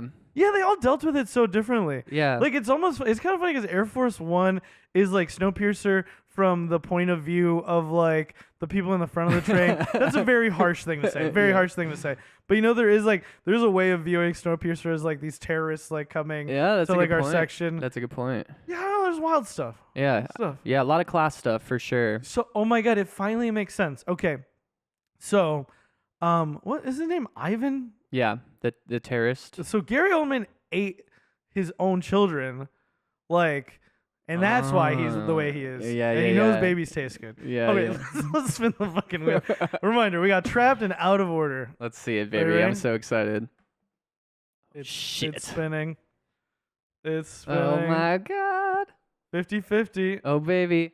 Oh yeah, it is. I think. Oh, Out of Order it is. Out of Order it is. Out of Order. Off the top of the old dome scheme, my friend. This is do a you wild remember month. what the first movie we're gonna watch is? Yes, it is Memento. Memento. Our first Christopher Nolan movie. The classic friggin' topsy-turvy, what the hell, structurally kind of movie, I feel like. Absolutely. This is what people think of. They're always like, oh man, Memento. You know, they're like, oh, is it like a Memento thing? You know? Yeah, I haven't seen this one since I was a teenager either, so excited to see it again. Yeah, haven't watched it in a while, but I'm excited to talk about it. Yeah, it's a wild movie. Can't Wild wait. movie. Yeah, well, I mean, fuck, that was Movies in Motion, baby. Movies in Motion. That one was fun. That was really fun. Yeah, I like that category. Out of Order, I think this one's gonna be super heady, dude. Yeah, these are probably gonna be some long episodes. I was about to say, look out, like fucking gird your loins. Yeah. There's a couple 3-hour episodes coming up. I mean, there's a lot to talk about with Memento. I mean, the whole movie is set up. Yeah. So I guess I'll quit my job and try and do this full time. Sounds good. Sounds good. So yeah, let us know if we should start a Patreon if you want to, contribute monthly for me to be able to edit episodes full time. That's right. Cool. Well, thank y'all so much for tuning in. As a reminder, please like, comment, subscribe wherever you can, wherever you listen to us. Let your family know. Let your friends know. Tell your friends you love them. Give them a big old hug. A little smooch on the cheek from me. Call your mom. Call your parental figures. Let them know you're alive. Unless you have a tough relationship, then whatever. I gotta really switch up the speech, but I don't know why. I love like qualifying and hedging so many things. Anyway, be your fucking self and like, yeah. No, I mean, we'll see you in the forecast. You landed that like Harrison Ford, dude. I love that.